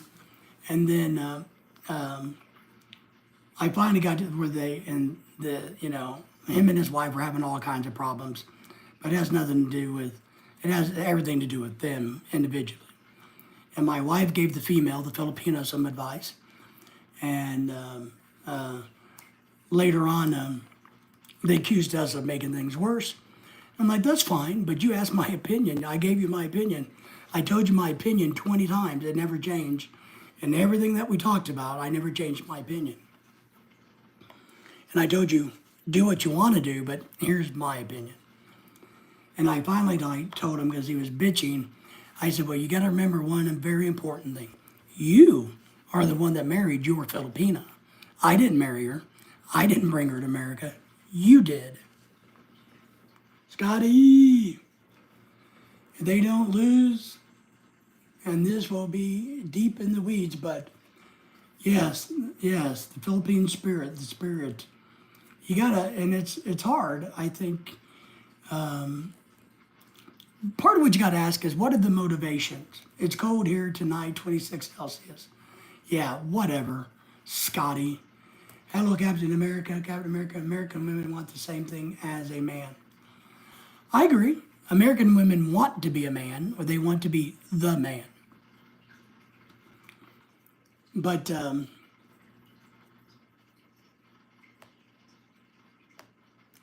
Captain America says, Kuya says, Captain America, yes, there's a lot on that statement. I think Filipinos still hold on to tradition roles much better. I agree. And I made a video about why American women are not wanted. And I got American women who follow me that are pissed at me all the time. They don't like that I say it, but why would we want an American woman? I mean, what do they bring to the table besides hate and vinegar and anger? What do they American women overall want the men to be subservient to them. I think a lot of people just want family values, traditional family values. And I think that's going out the window.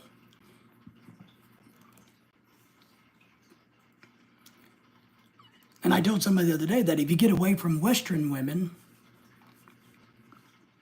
Canada, America, Germany, Europe, most cultures, the women are more like the Filipino women. They're more traditional. The roles are different. So you got to ask yourself as an American guy, what do you want? And I know we expats or we Filipino American couples, sometimes we get a little shit because we didn't marry an American. We chose to marry a foreign woman. And so it's kind of like, oh, isn't American women not good enough for you? No, they're not good enough for us. They're not. I'm a rare breed. My wife and I met another country and fell in love nice. I was not looking for a Filipina, and she was totally against dating an American. Sounds like me. Also, she's 11 years older than me. Wow. You're a rare breed. Yeah. My wife wasn't looking, and I wasn't looking. And for me, it was just another, hey, because, remember, I've been around the community since I was 18. Hey, would you Facebook my blah, blah, blah, Fuck. Because I was never going to the Philippines to meet a girl. So, and I don't know how many Filipinas over the years I met on Facebook, and then, because I had no interest. But everybody always had a cousin, a niece, a daughter, a sister, who was always looking for an American. And this guy was like, who was a long story, but later, but he's like, my wife has a niece, and I'm like, really? And like, yeah. And I told him, I said, I'm really not interested. He's like, I know, she doesn't want to find anybody either. She doesn't want an American. And I'm like, well, good, then problem solved. I don't want her, and she doesn't want me. Problem solved. He's like, but it'd be really nice if you'd Facebook her, and maybe you could be friends. Like, fine. So here I am. Everyone wants to live like a royal. Good camping women exist, but they aren't in the cities. Yeah. John says, I was looking. I've only dated one Filipina, and she's been in the USA 10 years. Yep. John and I have been married about the same length of time. Captain America there. I wasn't looking, and she wasn't looking. But look what happened, right? So here we are, starting our year 11, and she's been here. So it all works out in the end, I guess.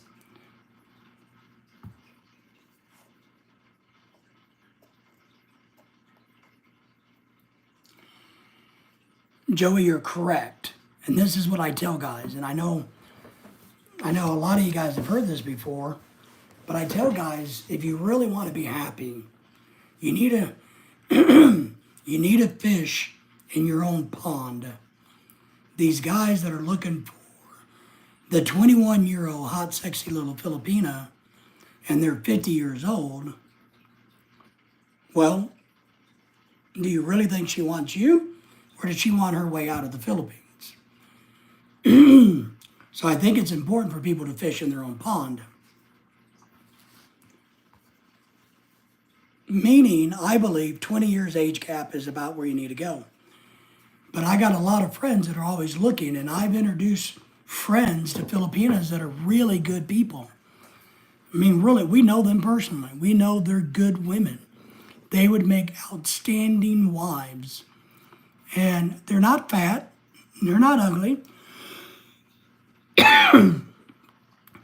But are there better looking women in the Philippines out there? Yeah. But what do you want? Do you want to gamble on picking up some little 21-year-old or 30-year-old girl who is looking at you as a cash cow? Or are you looking for somebody that'll make a good wife? And so that's why I talk about you got to fish in your own damn pond and quit bitching and complaining about the girls who want to take advantage of you.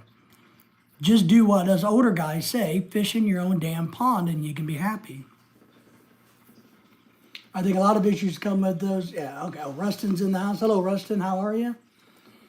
Appreciate you being here. Everybody say hello to Rustin if you would. Thank you for the thumbs up, by the way, everybody. Thank you all for subscribing to the channel.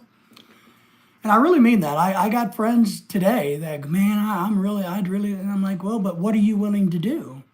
I mean, what is your purpose? What is your goal? You know, are you wanting arm candy like Dennis likes to joke about? Well, if you want arm candy, then you're going to pay that. You're going to pay for that arm candy. If you want a good wife like, Sanders has, I have, Claude has, Joey has, John has, sometimes you can get lucky and they're absolutely stunningly beautiful and they're good people, but you got to figure out what they want. I tell many immigrant men, hey, if you're bound and determined to marry a Filipino, look for 1 year age or slightly older. I mean, An's and my wife 56, and I'm still smoking hot after 3 kids. Yeah, that's it. Or at least it's an option. Well, I agree, and that's what I tell people. Say, look, if you're 50 years old, you need to find somebody who's in their 40s, 30s, late 30s. If you want to go older, that's fine. But you got to get somebody who's closer to your age. Otherwise, why would that little 21-year-old girl, as soon as she can find a better option in America, you think she's not going to take it? I mean, we can do get her pregnant real quick and have a bunch of babies here to try to keep her into the marriage. That doesn't work.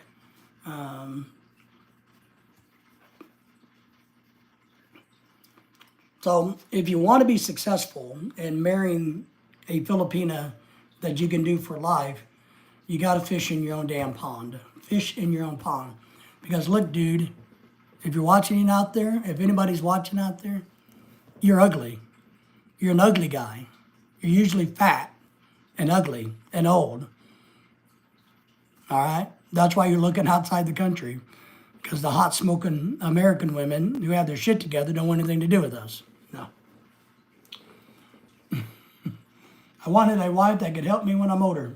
Well, and I don't think there's a problem with that, John. Mine's the same way. I mean, Lorelai and I are about 15 years apart.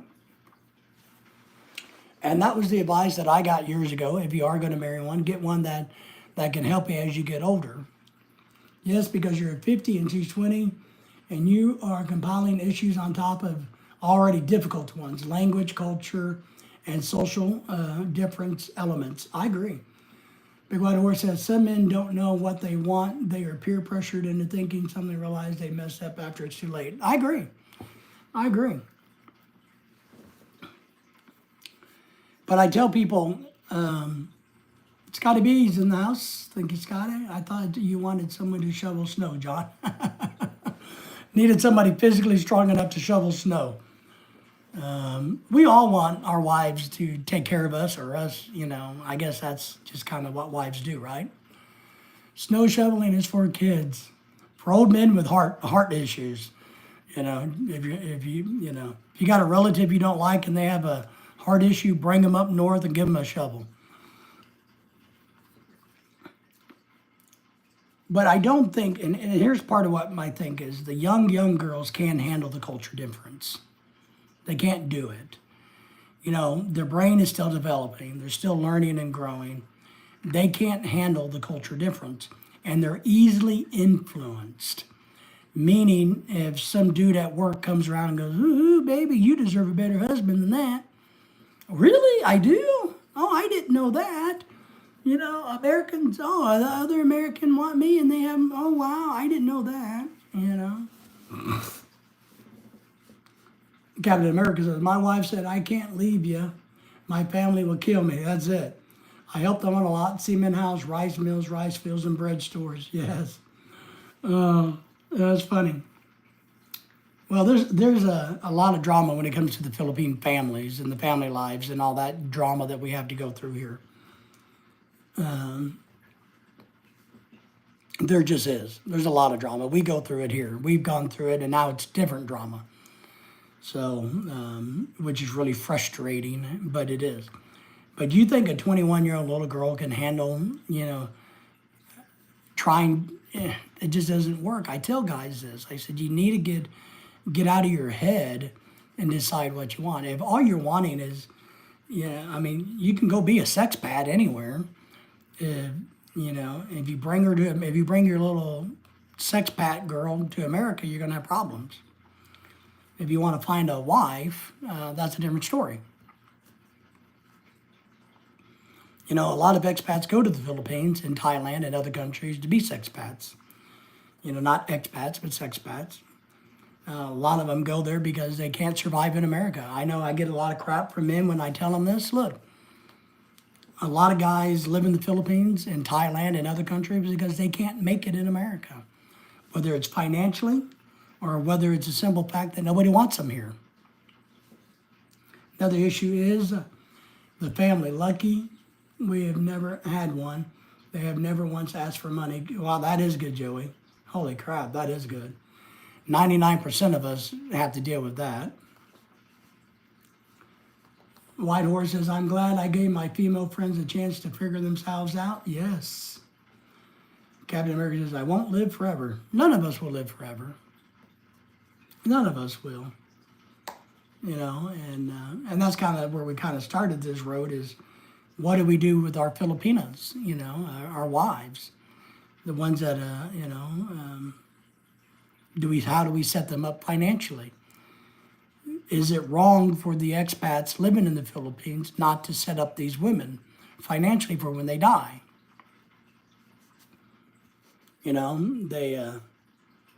Or do the expats that do all of this really don't give a shit about their Filipina, right? And they're just a matter of convenience to them. So why do they worry about their future after their death? Luna Paws says, what's my favorite songs? Luna Paws, my favorite song is Bye Bye, Miss American Pie by Don McLean. We were just singing bye, bye, Miss American Pie. Drove my Chevy to the levee, but the levee was dry. Them good old boys were drinking whiskey and rye, singing this'll be the day I die. So, if you don't want me to sing, because now I'm going to sing a whole bunch, you got to super chat. No, you don't have to do any of that. That's my favorite song.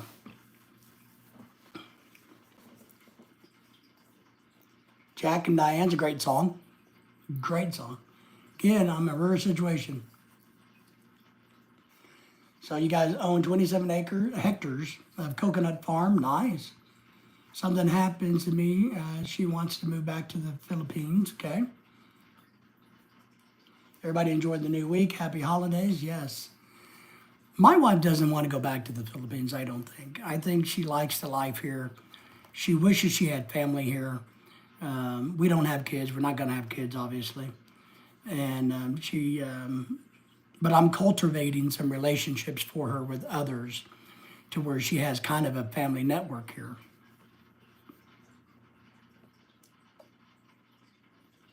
I'm sure you heard, David, but an American in Duma died from a heart attack the other day.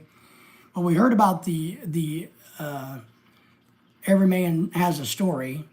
He passed away from a stroke, I think. And he even made a video. That's kind of how we got down this road. And he made a video about expats having strokes and how you deal with it in the Philippines. And shortly thereafter, within a month, he dies of a stroke. So he foretold his future. It's got to be his wife and a 1-year-old child. Yes. That's what we're talking about, that his wife, if they didn't already do it, she can collect Social Security benefits for the child, about $800 a month. She might need some help with the paperwork by going to the consulate and the embassy and all that, getting that all squared away. But she can wind up, John, that's mean. Every man has a stroke. You better retract that, John. That wasn't very funny. But it's like every woman has a stroke, you know. So they should be able to get Social Security, and that's $800 a month. And a lot of that, I think, is our lifestyles. It's important to us that our kids knew both cultures. When we are in a house, would you think of Philippines? Only speak to all like the food. Yeah, yeah, yeah. It's all right, John. It's all Filipino. Filipino, yes. So, you know, it's an interesting concept, right?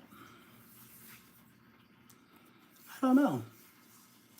But I think, so are these people who don't protect their wife or live-in girlfriend who they have kids with in the Philippines good or bad? Are the, and look, and I make, you know, I make no bones about, there's a lot of good expats in the Philippines, a lot of really good ones. And there's a lot of pieces of crap in the Philippines. But even the pieces of crap should have enough decency to take care of the women folk and their children in the Philippines. You know, I don't know how many come to mind that I know that keep saying, oh, yeah, I'm going to do this. Oh, yeah, I'm going to do this. But here, let me buy more alcohol and get drunker. But I'm going to do this. Let me get more alcohol. I need more alcohol. Let me do this, you know. Makes you think about the young girls married to guys 30 years older. I agree. And that's kind of my point, because my wife bucks me. I'm in America, and I'm trying my best to set my wife up for a financial future after I'm dead, because I'm lucky to be alive. I've been dead 4 times already. So look, my death could be imminent, and I'm trying to set her up, and she bucks me on it. She fights me on it, and it drives me crazy. But yeah, what about all these other people? It's like Mike Carlson, I think was his name, the nurse who rode the scooter all around the Philippines years ago when he died of heart disease. You know, the Philippine women are here, now they come up here with their expat, and then they come crashing down. I think and I guess this is part of my point, as us, Scotty, Joey, Captain America, Dennis, everybody that's in and around our little world, I think we have to do a better job, whether it's our business or not, trying to encourage expats to do the right thing to their Filipinos, whether they're girlfriends or wives. They have to go and get the certificate of birth done. They have to get the Social Security benefits. They have to get these kids registered as American citizens. They have to get off their ass and go protect their families.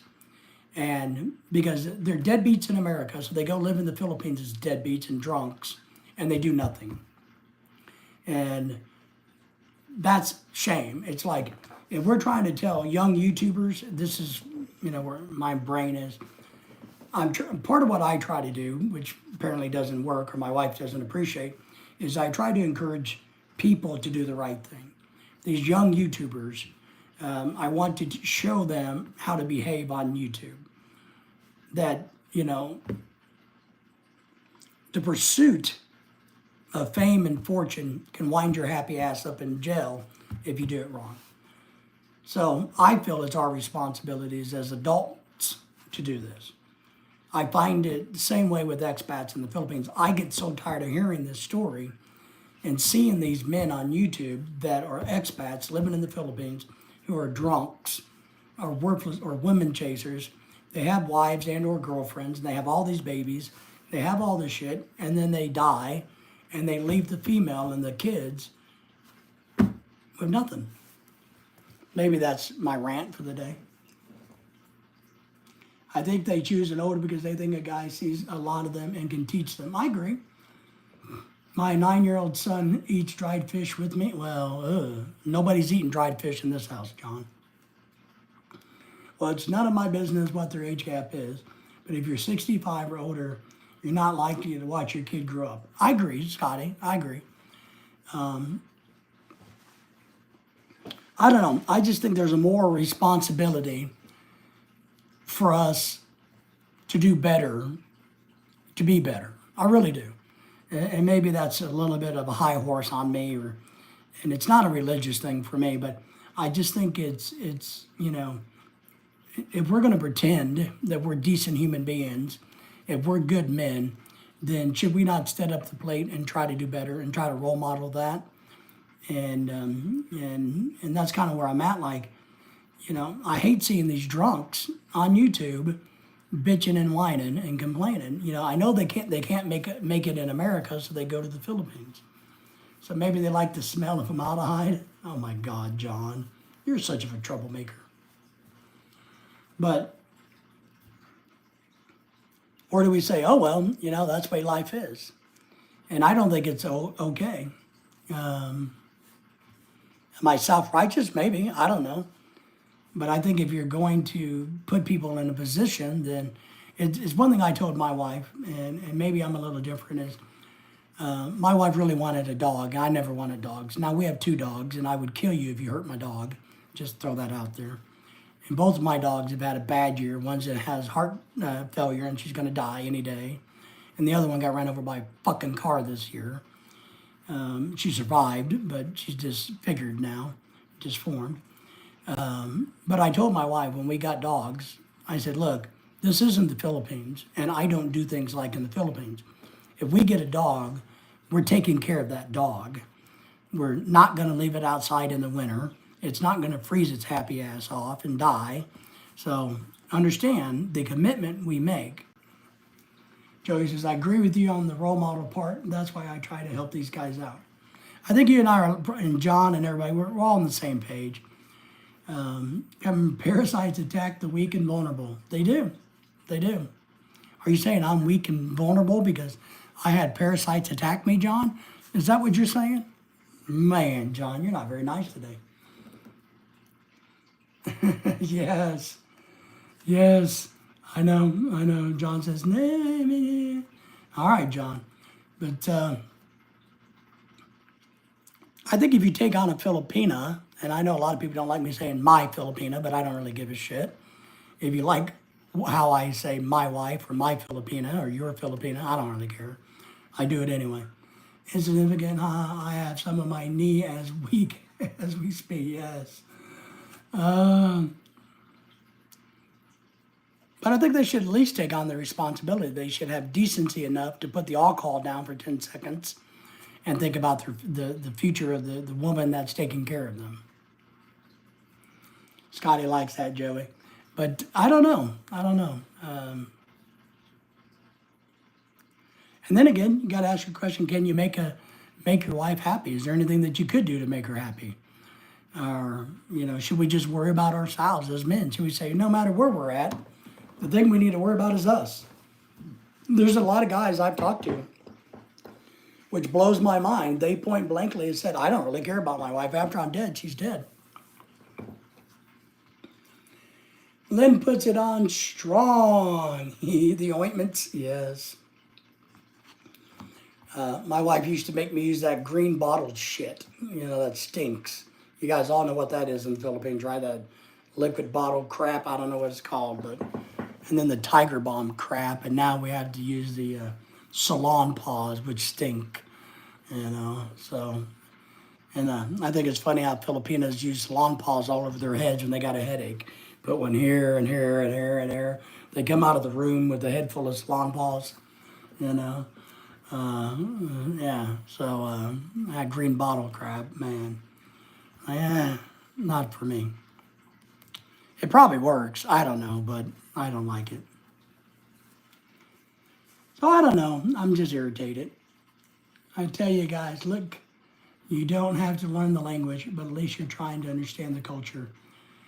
I tell everybody that. I said, first and foremost, you have to understand that you have 2 cultures. There's 2 cultures involved in every relationship. If you're a Southerner and you marry a chick from Chicago, there's 2 cultures. Doesn't matter. If you're Dallas, Chicago, there's 2 cultures. So you have to understand there's 2 cultures. And if you open your mind to embracing each culture, your wife has to do the same. She has to embrace the American culture. But you got to show her the right American culture. You have to embrace the Philippine culture and encourage and keep the right Philippine culture, the good components of those cultures. That's what we have to do and focus on, is the good part of each of those cultures. The bad stuff we can weed out and avoid. Okay, is that what it is? Is that what it's called? I can't remember what it's called. I just remember it's stank. I don't even know if we have a bottle anymore, but when I was in the Philippines, it's like, here, put this on, rub it on. Oh, man. I'm trying to keep the mosquitoes away, but I don't need to do that.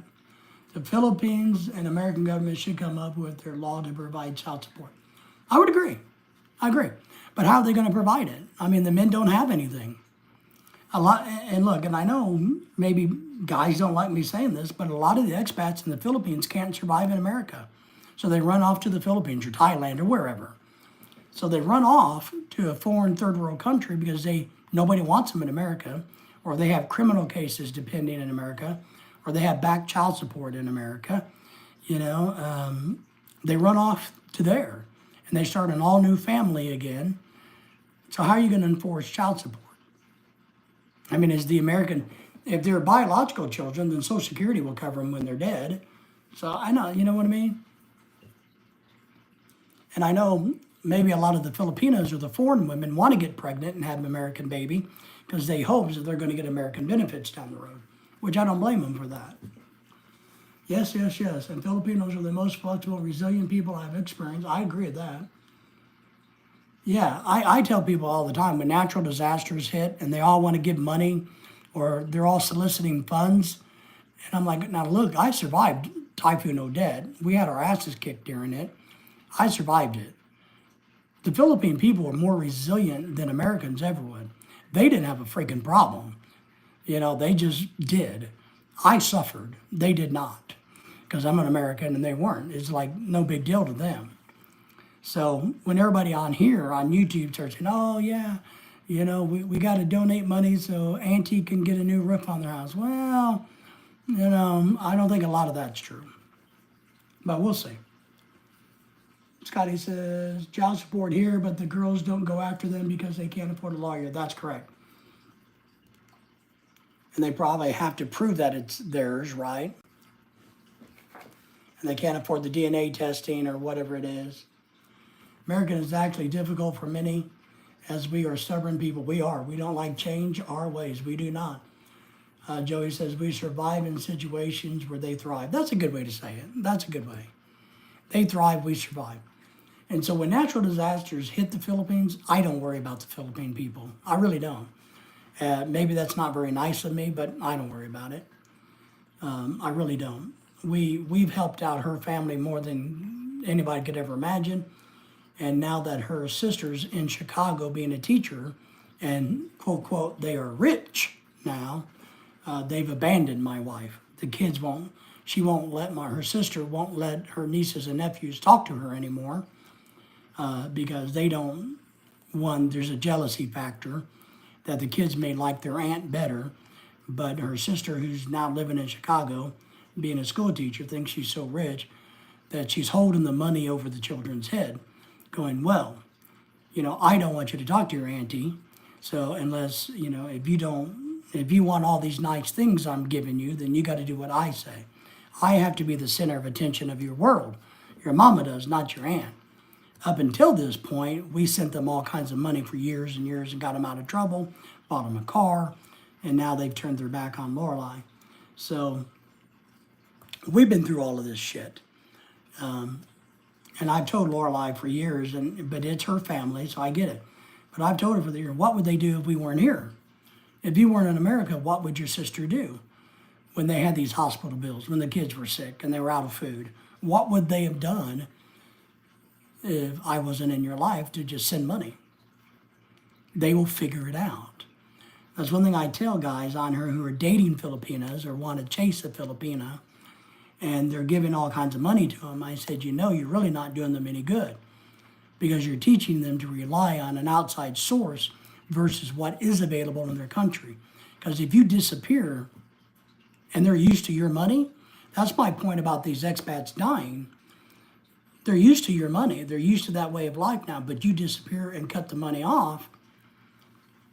Is that a good thing? Yeah, Joey, I actually do StreamYards. I do them. I've done them for years off and on.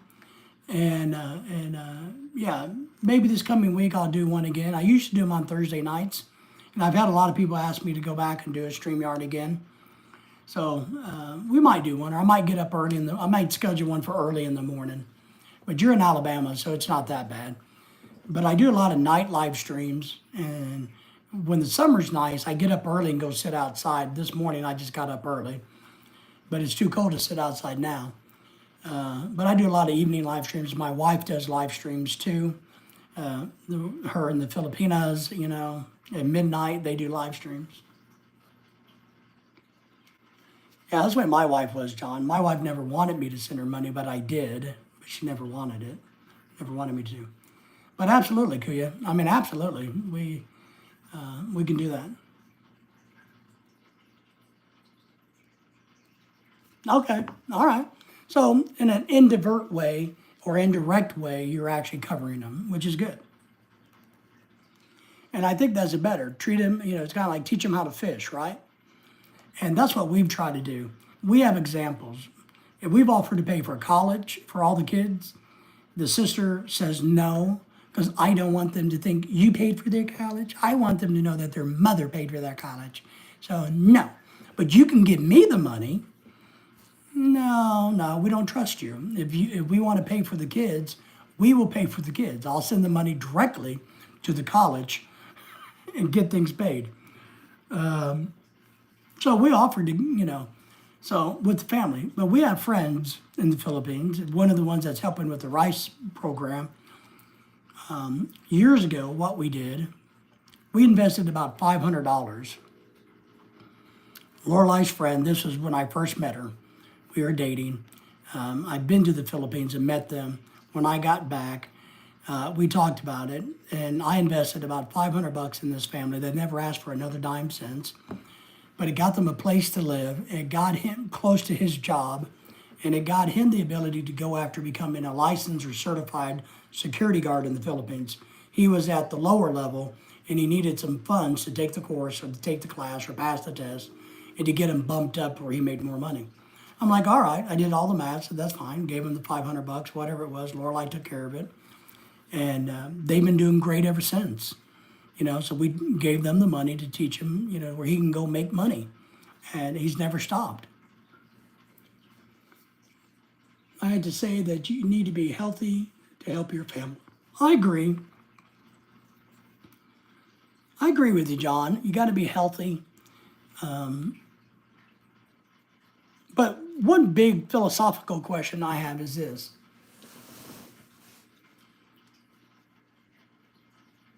Are the Filipinos, and I'm not picking on any man in particular, but are they better off, like Mike, that Mike guy, I can't remember Mike's Philippine Journey, I think was his channel years ago, died from heart disease, the nurse, you know, what do you think his Filipina is better off now than she was if she had never met him? So would they have been better without us?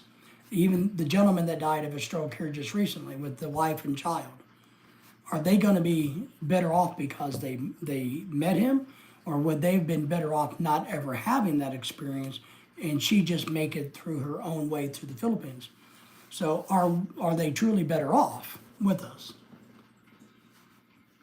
You mentioned Walmart earlier. Our coconut oil is used to make Huntington Farms coconut oil, sold at Walmart. Outstanding. That is cool. Yeah, we live in Walmart country. This is the home of Walmart. So we have Walmart every 2 feet.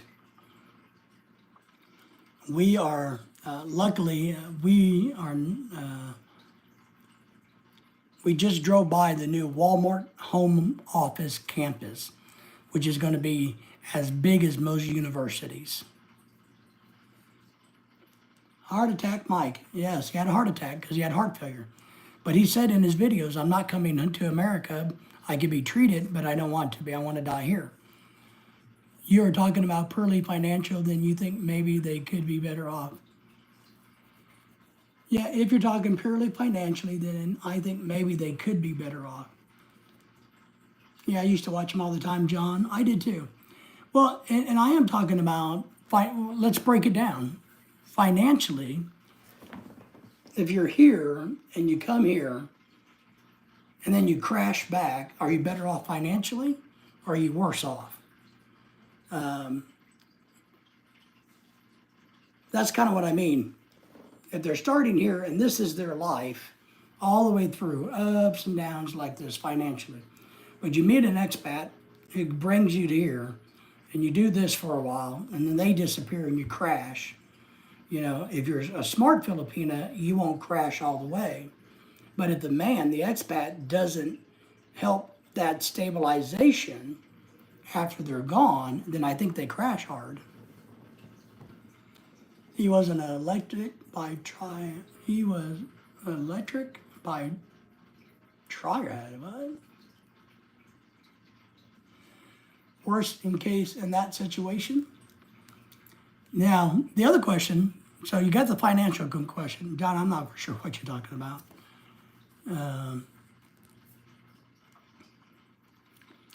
Emotionally, look, I get some of the women putting up with these alcoholics there because they're getting something out of it during this high time. So they're putting up with the drunks because they're getting a life out of it, right? I wonder often if they feel like it's worth it. I do. Sometimes I'd like to question some of the Filipinas that have gone through that in the Philippines. Hey, you've shacked up with this drunk, and he's elevated your standings, but you got to put up with him and go through this. Is it really worth it? Some that I've asked locally have said, well, you know, that's the way the Filipino men is, so it's really no difference. The only difference is if you hook up with the American or the foreigner, you have more money. So you're still dealing with a drunk, either way. My wife would have been okay because she was always a broad worker, but she wouldn't have had those two beautiful children we have. That's right. Oh, electrician by trade. All right, I got that. Okay. No, he was a nurse. No. Mike was a nurse. I promise you, he was a nurse. He was a nurse in America. No, I know that. Sanders says about his wife. Yeah, my wife would have been okay too, financially. She would have finally amounted to something. She always worked in the Philippines, but I don't know. It's just thoughts I have. PA here. Would you be an odd time to come in with cheers? Would have been an odd time to come in with cheers. You can always come in with cheers, man. Always. It's okay. PA, we appreciate you. We appreciate your support of our channel. PA has a good channel if you guys haven't subscribed to him, by the way. He's one of them crazy outdoor people that go camping in 10 degrees weather. But besides that, you know, he's okay. If the couple is together, Joey says, because of love and the foundation is there, yes, it is worth it. But if love is not the foundation, then no. I agree. And that's one thing that we don't know sitting from the outside. I think Filipino women love easily. I think it's easy for them to fall in love. I do. Compared to like American women who hate everybody and seem to be pissed off at the world for some damn reason. And I don't know why. I don't know why they're so mad. I choose an okay-looking wife. Supermodel might cause trouble. There you go. Well, I think that's fishing in your own pond, John. I think, you know, there are a lot of us that are lucky because our wives are beautiful. We are. But I think we had the understanding that we didn't want the supermodel because they were going to cause trouble. We wanted somebody who's going to mesh with us, who's going to be a good fit for us, that we can have a long time in our life. Remember the song, if you want to be happy for the rest of your life, never make a pretty woman your wife. Oh, that's funny. I agree with that. I mean, except for in my case, mine's Filipino, so my wife's mean. So guys don't flirt with my wife because she's mean. She has that Spanish blood in her. But yeah, well that's part of it, right? You know. So yeah, Joey, if you hit the alert bell, you'll get the notifications, of course. And when we do a StreamYard and stuff, and you being down in Alabama, one of these days we'll definitely meet up and hook up. Your wife is not mean. She's been saying, yes. I know. I don't know. I don't know. What I think is funny about Filipino women is a lot of the ones that I know, they hear something and they take it as fact, when it's not. And I think that's kind of funny. But my wife is the type of person that 3 days after she landed in America, she was already telling me where to drive to and how to drive, even though she's never driven a car and she's never been in America.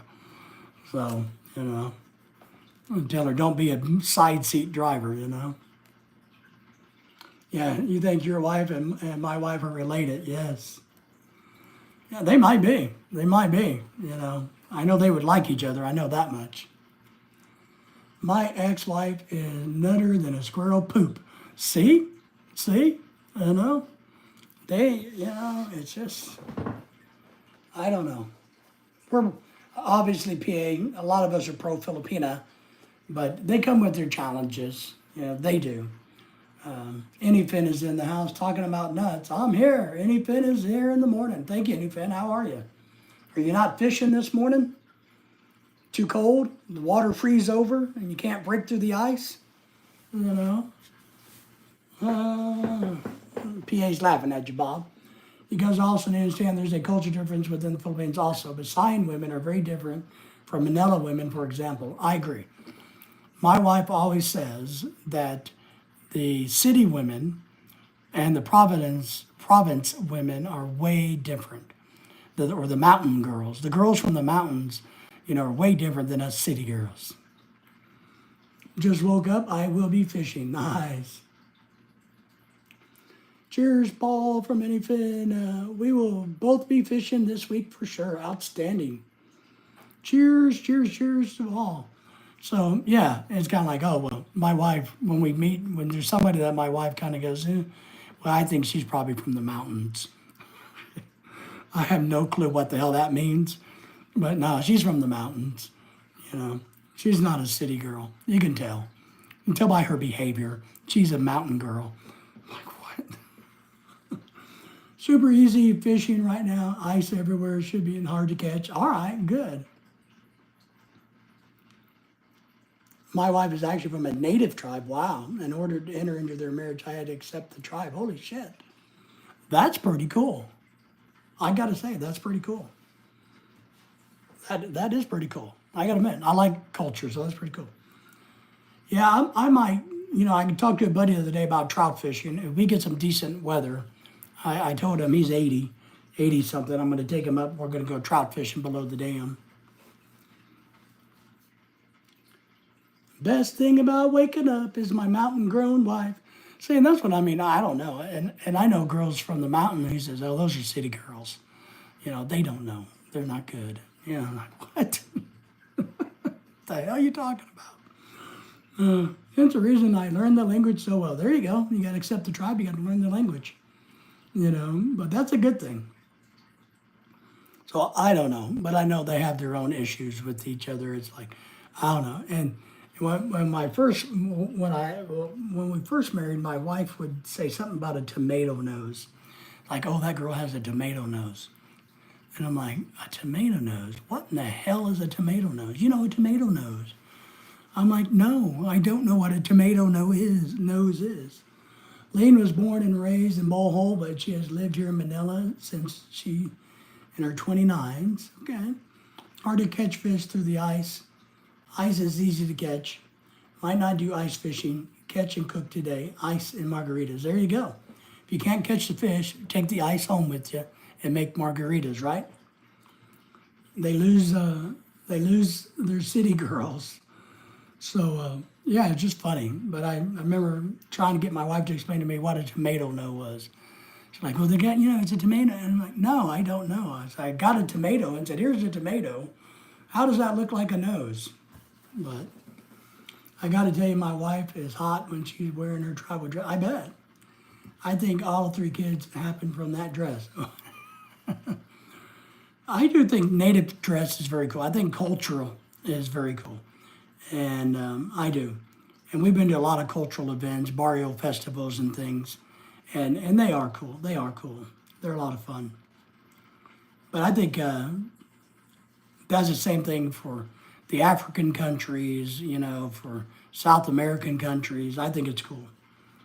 My native dress is wearing a tropical shirt, a hat, and a fishing vest in case I get to go fishing. But I'm a fair weather fisherman. But yeah, I can understand that. You know? And I like personally Korean and Japanese traditional clothing. Got to feed the deer and the chicken. Be right back. Well, are you going to feed the chickens to the deer? Is that what you're doing, or the deer to the chicken? I don't know. Just trying to figure out what's the pecking order there, Anyfin. Anyfin has a fishing channel. Him and his son does a lot of fishing together. Yeah, my wife says the same thing. Oh, they can tell I'm Cebuano. By the way I talk, the way I walk, the way I act. They can tell I'm Cebuano.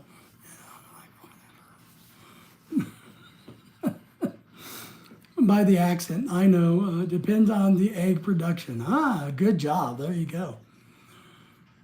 But oh yeah, my wife's big on that one. They can tell that I'm from Cebu, because Cebu has the best pork lechon in the Philippines. We are known for that. So I'm from Cebu. My God. All right, that makes you happy. Well, they're just jealous of me because I'm from Cebu. I'm like, whatever. Chickens will love to eat the deer. Yeah, yeah. Like there are 1,000 dialects. Absolutely. There's over 1,000 dialects. Oh, sorry, I can't post links. Here, I'll turn you blue. You can post a link if you want. Let me do that real quick.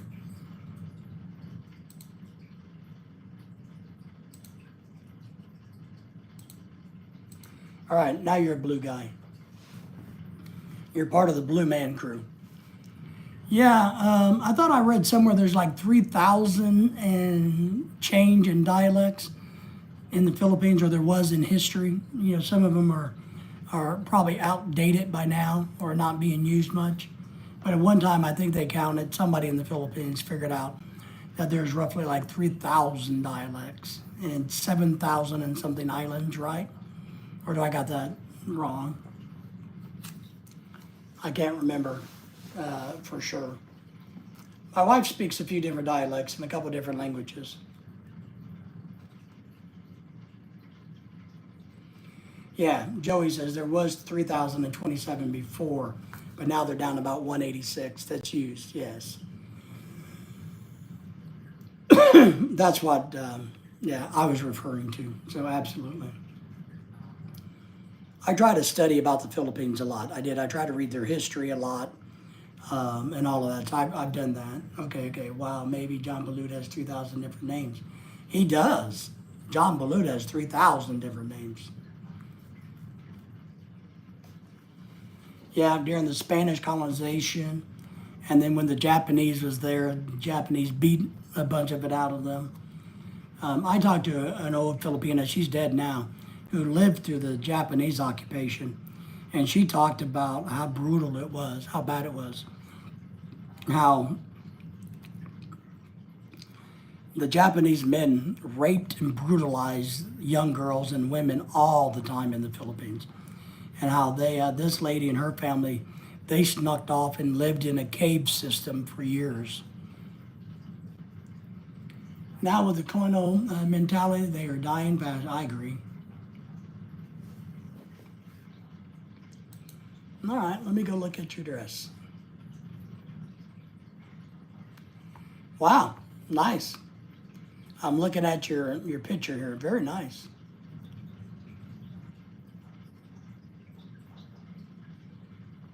It's nice and colorful. It has a lot of red in it. It looks a lot like some Spanish and Native American. Has a lot of Spanish or Native American vibe into it. Sanders says, speaking Southern Alabama, I don't know if I would live there. My family were slaves there, and I still have family all over Alabama, from Birmingham all the way down to the coastline there. All right, so Sanders is going to stay in Texas because family history is not good in Alabama. I get that. I still have family all over Alabama, so is it the fact that you don't want to live around your living family? You know, is the living family not good? Are they not good living family? So, oh yeah, you told me about that little town before. Yes, I remember you telling me about that because we looked it up one time, Sanders. I remember we talking about that. I got a book about soldier hiding in the Philippines case for many years, thinking war was still going on. Yes, that was the Gilligan Island episode too. So, and a couple of cartoons in America. But yeah, I remember talking to this old lady. She's dead now, probably dead 7, 8 years. But when she was little, she was a teenager when all of that was going on, and man, she said it was not good at all. Most of them are poor, but they are some good for them. But there are some good for themselves. No good for themselves. So you're saying not good people or bad people? Good people or bad people? I got a lot of family. They just don't like me because I won't share my money that they think I have with them. And I won't put up with their bullshit. So I really don't have any family but one brother that I talk to. Because people in my family, you know, they think Lorelai stole their inheritance even though they were never getting it. So, and they all think they should, you know, have a cut of the pie, so to speak. And I say no. And so don't have much contact with extended my family. So, well, friends, it's getting on to 9:30. We've been on here for quite a while. So why don't we start winding this down and try to get off of here by the 9:30 minute is what we want to do. So, but yeah, I mean, it's interesting. Scotty, we appreciate you. I hope things are going well for you in the Philippines. You seem to be having a blast. So we're hoping that everything is going well for you. BA says, cheers. Now we're going to be back live Monday night. Lorelai may do something tonight. I don't know. That's up to her. She may do something later tonight during like the midnight hour, 11 midnight hour. But I'll be back Monday night for sure. So we appreciate everybody coming back on Monday night so that we can solve all the problems of the world once again, because that's what we do on this channel. Whether you want your problem solved or not, we tell you how to solve it. So we appreciate you being here, PA, Scotty, Sanders. I know you're still in Boston, right? So Sanders is in Boston. He flies back to the great state of Texas tomorrow. All right, Scotty. Sounds good. We look forward to it. Big John, Captain America. I only talked to my wife's younger brother. He's in Niagara Falls right now for Xmas, right? Niagara Falls, Nigeria. Niagara Falls. Nice. You didn't make it to Boston? What happened? What do you mean? Well, I saw you said you were having delays, but you didn't make it to Boston? What about Mama? I thought you were bringing Mama home for Christmas. What are you going to do? Are you stuck in an airport? Do you need us to send you relief? Are you flying? Come on, tell us. We got to know. Now we're concerned about you. You want me to drive up and get you? You know, I'm a half northerner, so I can drive in the snow. So I got to Atlanta, and Boston had a snowstorm. Okay. So you're stuck in Atlanta, Georgia? Or did you fly back to Texas?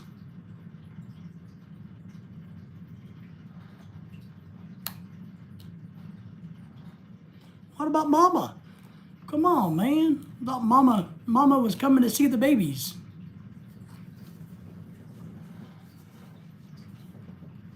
You can rent a car and drive to Boston in about 10 hours from Alabama. All flights were canceled, in and out, so I got stuck in Atlanta and had to be there for 24 hours. Damn. I've been to Atlanta. Sucks. So what's the plan? What's your situation?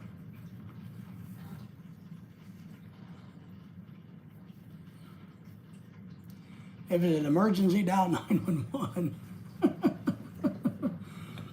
But my sister got me a ticket, so I was able to get home yesterday early. All right. So you made it back home. Okay. And due to the snowstorms, Mama's not going to get to come from Boston, I guess. Well, that sucks. I know you guys are looking forward to it. So, but it is what it is. Joey says, Sanders, my great-grandmother was Rosa Parks' neighbor back in the day, back in the 60s. My stepfather is black. I asked her once why she chose to stay in Alabama after all of that happened. Okay, and what did she say? Snow from Captain America. You gotta have to get another plan together. There you go. Gonna have to get another one. I don't like the cold, me either, man. I'm not a cold person. But Joey, what's the rest of the story, as Steve Harvey used to say? I don't like the cold either.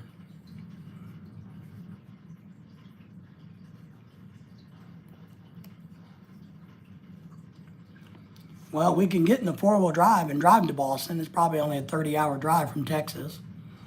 You know. Our good friend Heineke is here. Hello to you. Thank you for being here. Thank you for the thumbs up as you came in. She said, black people here went through so much and fought. I could not leave that sacrifice. Wow. That's a deep statement. That's a deep statement right there. So I can appreciate and understand that. That's a deep statement. So, all right, my friends, everybody say goodbye to everybody until Monday night. For sure, if I had the time, I would drive there to get her. I know you would. I know. But if it's all shut down due to the snow, you're not going to get very far anyway. I won't have vacation time until the end of May. Gotcha. Anything, we appreciate you. Enjoy the ice fishing today. I hope you get plenty for mini margaritas to come. So, wow.